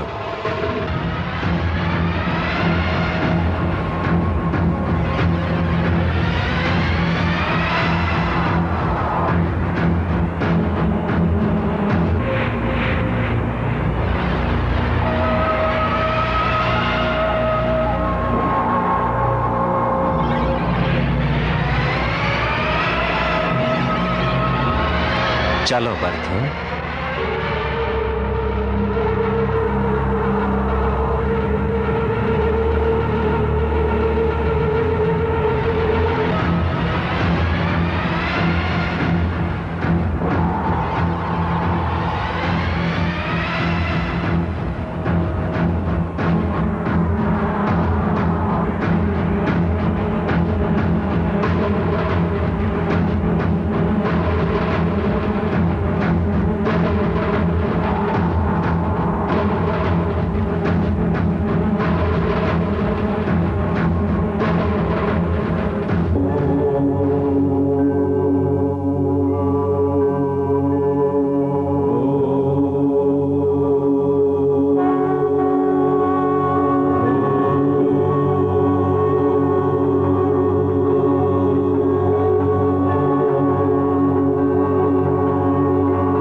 ବାସୁଦେବ ଶ୍ରୀକୃଷ୍ଣ କାହିଁକି ଆସିଲେ? ଆପଣଙ୍କର ଦର୍ଶନ ନିମନ୍ତେ, ଆଉ ମୋ ସଖା ଅର୍ଜୁନଙ୍କୁ କିଛି ବୁଝେଇବାକୁ ଥିଲା ବି। ଅର୍ଜୁନ, ଶ୍ରୀକୃଷ୍ଣଙ୍କ ସହିତ ତୁମେ ବି ମୋର ଦର୍ଶନ ଲଭିଛ। ମୁଁ ହିଁ ତୁମକୁ ଏଠାକୁ ଡାକିଛି। ତୁମ ରଥକୁ 4ଟି ଅଶ୍ୱ ଟାଣି ଆଣିଛନ୍ତି। ଇଏ ସମସ୍ତେ 4 ଦିଗର ପ୍ରତୀକ। ତୁମର ରଥ ତୁମ ମନର ପ୍ରତୀକ। ମନ ଉପରେ ଯେତେବେଳେ ଅଙ୍କୁଶ ରହେ ନାହିଁ, ସେତେବେଳେ ଏଇ 4 ଦିଗରେ ତାହା ଭ୍ରମିତ ହୋଇଥାଏ। ଆଉ ଯେତେବେଳେ ମନକୁ ଶ୍ରୀକୃଷ୍ଣଙ୍କ ଭଳି ରଥି ପ୍ରାପ୍ତ ହୋଇଥାନ୍ତି, ଅର୍ଥାତ୍ ଅଙ୍କୁଶ ପ୍ରାପ୍ତି ହୁଏ, ସେ ଆପେ ଆପେ ସୁପଥଗାମୀ ହୋଇଥାଏ। ତମେ 7ଟି ପର୍ବତ ଲଙ୍ଘି ଆସିଛ। ତାହା ମନୁଷ୍ୟ ଜନ୍ମର ପ୍ରତୀକ। 7 ଜନ୍ମରେ ବି ମନୁଷ୍ୟ ଶ୍ରୀକୃଷ୍ଣଙ୍କ ଅପାର କୃପା ବିନା ଭବସାଗରରୁ ମୁକ୍ତ ହୋଇପାରିନଥାଏ। କିନ୍ତୁ ଯିଏ ଶ୍ରୀକୃଷ୍ଣଙ୍କ ହାତ ଧରି ନେଇଥାଏ, ସିଏ ତ କ୍ଷଣ ମାତ୍ରକେ ହିଁ ମୁକ୍ତ ହୋଇଯାଏ। ହେ ଅର୍ଜୁନ, ତମେ ଅନ୍ଧକାରପୂର୍ଣ୍ଣ କାଳରାତ୍ରି ମଧ୍ୟ ଦେଇ ଆସିଛ। ଏ ଅନ୍ଧକାର ତୁମ ନିମିତ୍ତ ଅହଙ୍କାରର ପ୍ରତୀକ ଥିଲା। ଭବସାଗରରେ ପାରି ହଉ ହଉ ତମେ ଏକଥା ଭାବୁଥିଲ ଯେ ବିଶ୍ୱର ସର୍ବଶ୍ରେଷ୍ଠ ଧନୁର୍ଦ୍ଧର ହେବା ପରେ ବି ତମେ ଯମର ଦ୍ୱାର ଖୋଲିପାରିଲ ନାହିଁ। ଏ ଅନ୍ଧକାର ମୋରି ହିଁ ମହାମାୟାର ପ୍ରତୀକ। ଏଥିରୁ ସବୁ କିଛି ଜନ୍ମ ନେଇଥାଏ, ଆଉ ଏଥିରେ ସବୁ କିଛି ନଷ୍ଟ ବି ହେଇଥାଏ।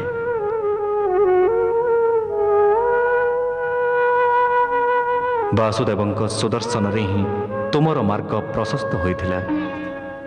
ଏ ସୁଦର୍ଶନ ହିଁ ଜ୍ଞାନର ପ୍ରତୀକ। ତୁମକୁ ଜ୍ଞାନ ମିଳିସାରିଛି ପାର୍ଥ। ହେ ପାର୍ଥ, ଯେମିତି ତୁମର ଅହଙ୍କାରର ବିଲୋପ ଘଟିଛି, କ୍ଷଣ ମାତ୍ରକେ ହିଁ ତୁମକୁ ମୋର ଦର୍ଶନ ପ୍ରାପ୍ତି ହେଲା।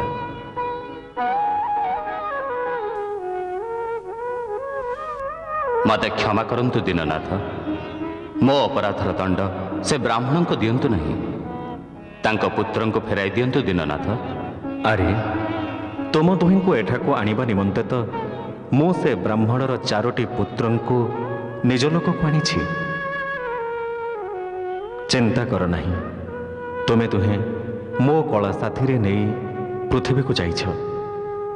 ତେଣୁକରି ତୁମ ଦ୍ୱାରା ପୃଥିବୀରେ ଧର୍ମର ସଂସ୍ଥାପନ ହେବ, ଆସୁରିକ ଶକ୍ତିର ବିଲୋପ ଘଟିବ। ଯାଅ, ଆଉ ଜନମଙ୍ଗଳ କାର୍ଯ୍ୟ କରି ଧର୍ମକୁ ବ୍ୟବସ୍ଥିତ କର। ତୁମେ ଦୁହେଁ ଋଷିବର, ନର ଏବଂ ନାରାୟଣ।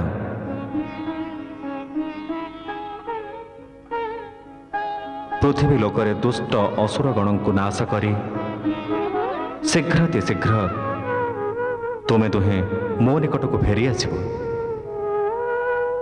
ଯଦ୍ୟପି ତମେ ପୂର୍ଣ୍ଣ କାମ ଏବଂ ସର୍ବଶ୍ରେଷ୍ଠ, ତଥାପି ଯେ ପର୍ଯ୍ୟନ୍ତ ତମେ ମର୍ତ୍ତ୍ୟଲୋକରେ ରହିଛ, ସେ ପର୍ଯ୍ୟନ୍ତ ଧର୍ମ ସ୍ଥାପନ ଏବଂ ଜନକଲ୍ୟାଣ ନିମିତ୍ତ ଧର୍ମର ଆଚରଣ କରିବା ଆବଶ୍ୟକ ଅଟେ।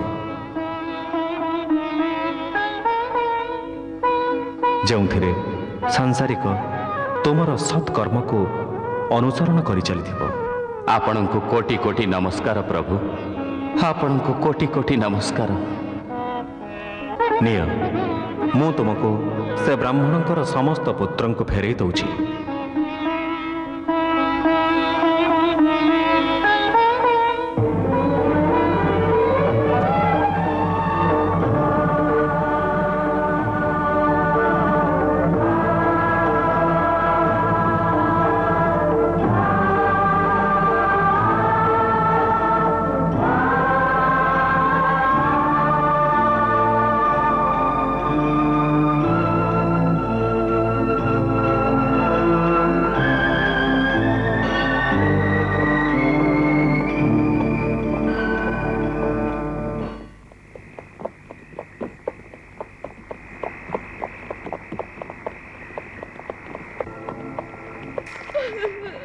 ନା କାନ୍ଦନା ମା।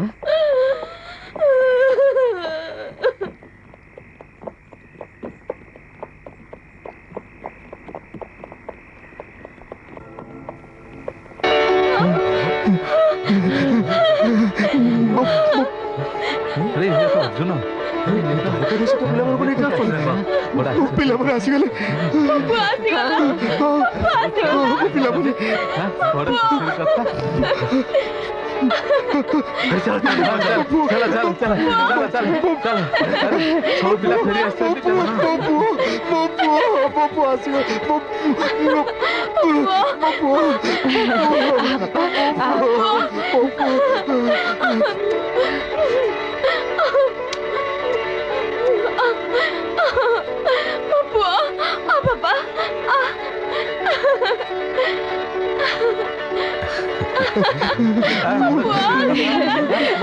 ସମସ୍ତେ ଫେରିଛନ୍ତି।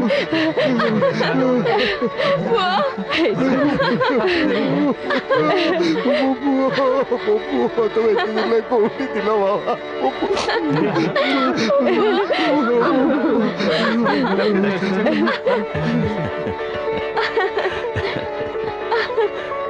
ମଧୁସୂଦନ, ଆପଣ ମହାନ, ଧନ୍ୟ ଆପଣ ଜନାର୍ଦ୍ଦନ।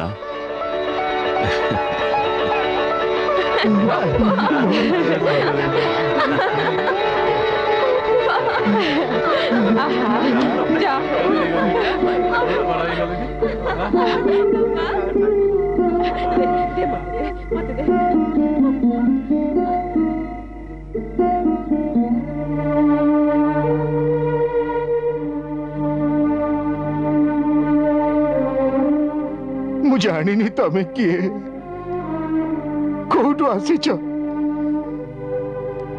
କିନ୍ତୁ ଏତିକି ଅବଶ୍ୟ ଜାଣିଛି ତମେ ଯିଏ ବି ହେଇଥାଅ କିନ୍ତୁ ଏ ଲୋକର ନୁହଁ। କାରଣ ଯେଉଁ କାର୍ଯ୍ୟ ତୁମେ କରି ଦେଖେଇଛ ତାହା ପୃଥିବୀର ମାନବଙ୍କ ନିମନ୍ତେ ଅସମ୍ଭବ ଅସମ୍ଭବ। ମୁଁ ବିଚଳିତ ହେଇ ଏବଂ ଆବେଗ ବଶତଃ ତୁମ ଉପରେ ଯେଉଁ ଆରୋପ ଲଗେଇଛି, ଯାହା ବି କଟୁ ଶବ୍ଦ କହିଛି, ସେସବୁ ମିଥ୍ୟାରୋପ ଥିଲା। ସେଥିପାଇଁ ଏ ଗରିବ ବ୍ରାହ୍ମଣଟାକୁ କ୍ଷମା କରିଦିଅ, କ୍ଷମା କରିଦିଅ ଦ୍ୱାରିକାଧୀଶ, କ୍ଷମା କରିଦିଅ ଦ୍ୱାରିକାଧୀଶ, କ୍ଷମା କରିଦିଅ ଦ୍ୱାରିକାଧୀଶ, କ୍ଷମା କରିଦିଅ ଦ୍ୱାରିକାଧୀଶ। हे प्रभु,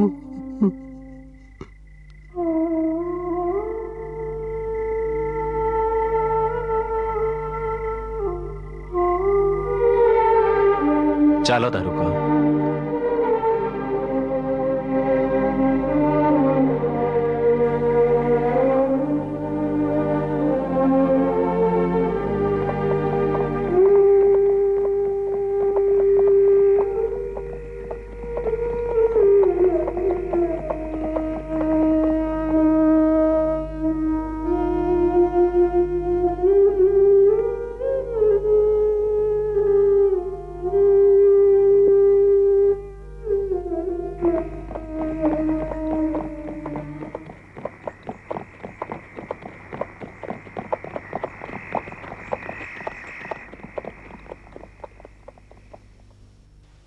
ଆରେ ରଥ କାହିଁକି ରଖିଲ ପାର୍ଥ?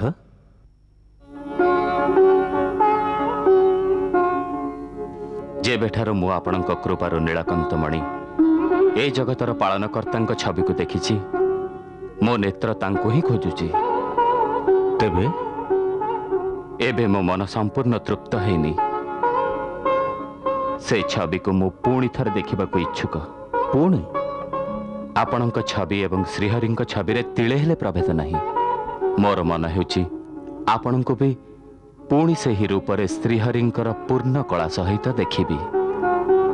ମୁଁ ସେ ଚିରନ୍ତନ ସତ୍ୟକୁ ଆପଣଙ୍କଠାରେ ଦେଖିବାକୁ ଚାହେଁ। ଆପଣ କ'ଣ ମୋ ଇଚ୍ଛାକୁ ପୂର୍ଣ୍ଣ କରିପାରିବେନି? ଅବଶ୍ୟ ପୂର୍ଣ୍ଣ କରିପାରିବି। ମୋ ନେତ୍ର ସେ ଦୃଶ୍ୟର ଦର୍ଶନ କରିବାକୁ ଅଧୀର ଜନାର୍ଦ୍ଦନ। କିନ୍ତୁ ତମେ ଚର୍ମଚକ୍ଷୁରେ ମୋର ସେ ସ୍ୱରୂପକୁ ଦର୍ଶନ କରିପାରିବନି ପାର୍ଥ। ମୋ ଆଡ଼କୁ ଦେଖ। ପ୍ରଥମେ ମୁଁ ତୁମକୁ ଦିବ୍ୟ ଦୃଷ୍ଟି ପ୍ରଦାନ କରୁଛି।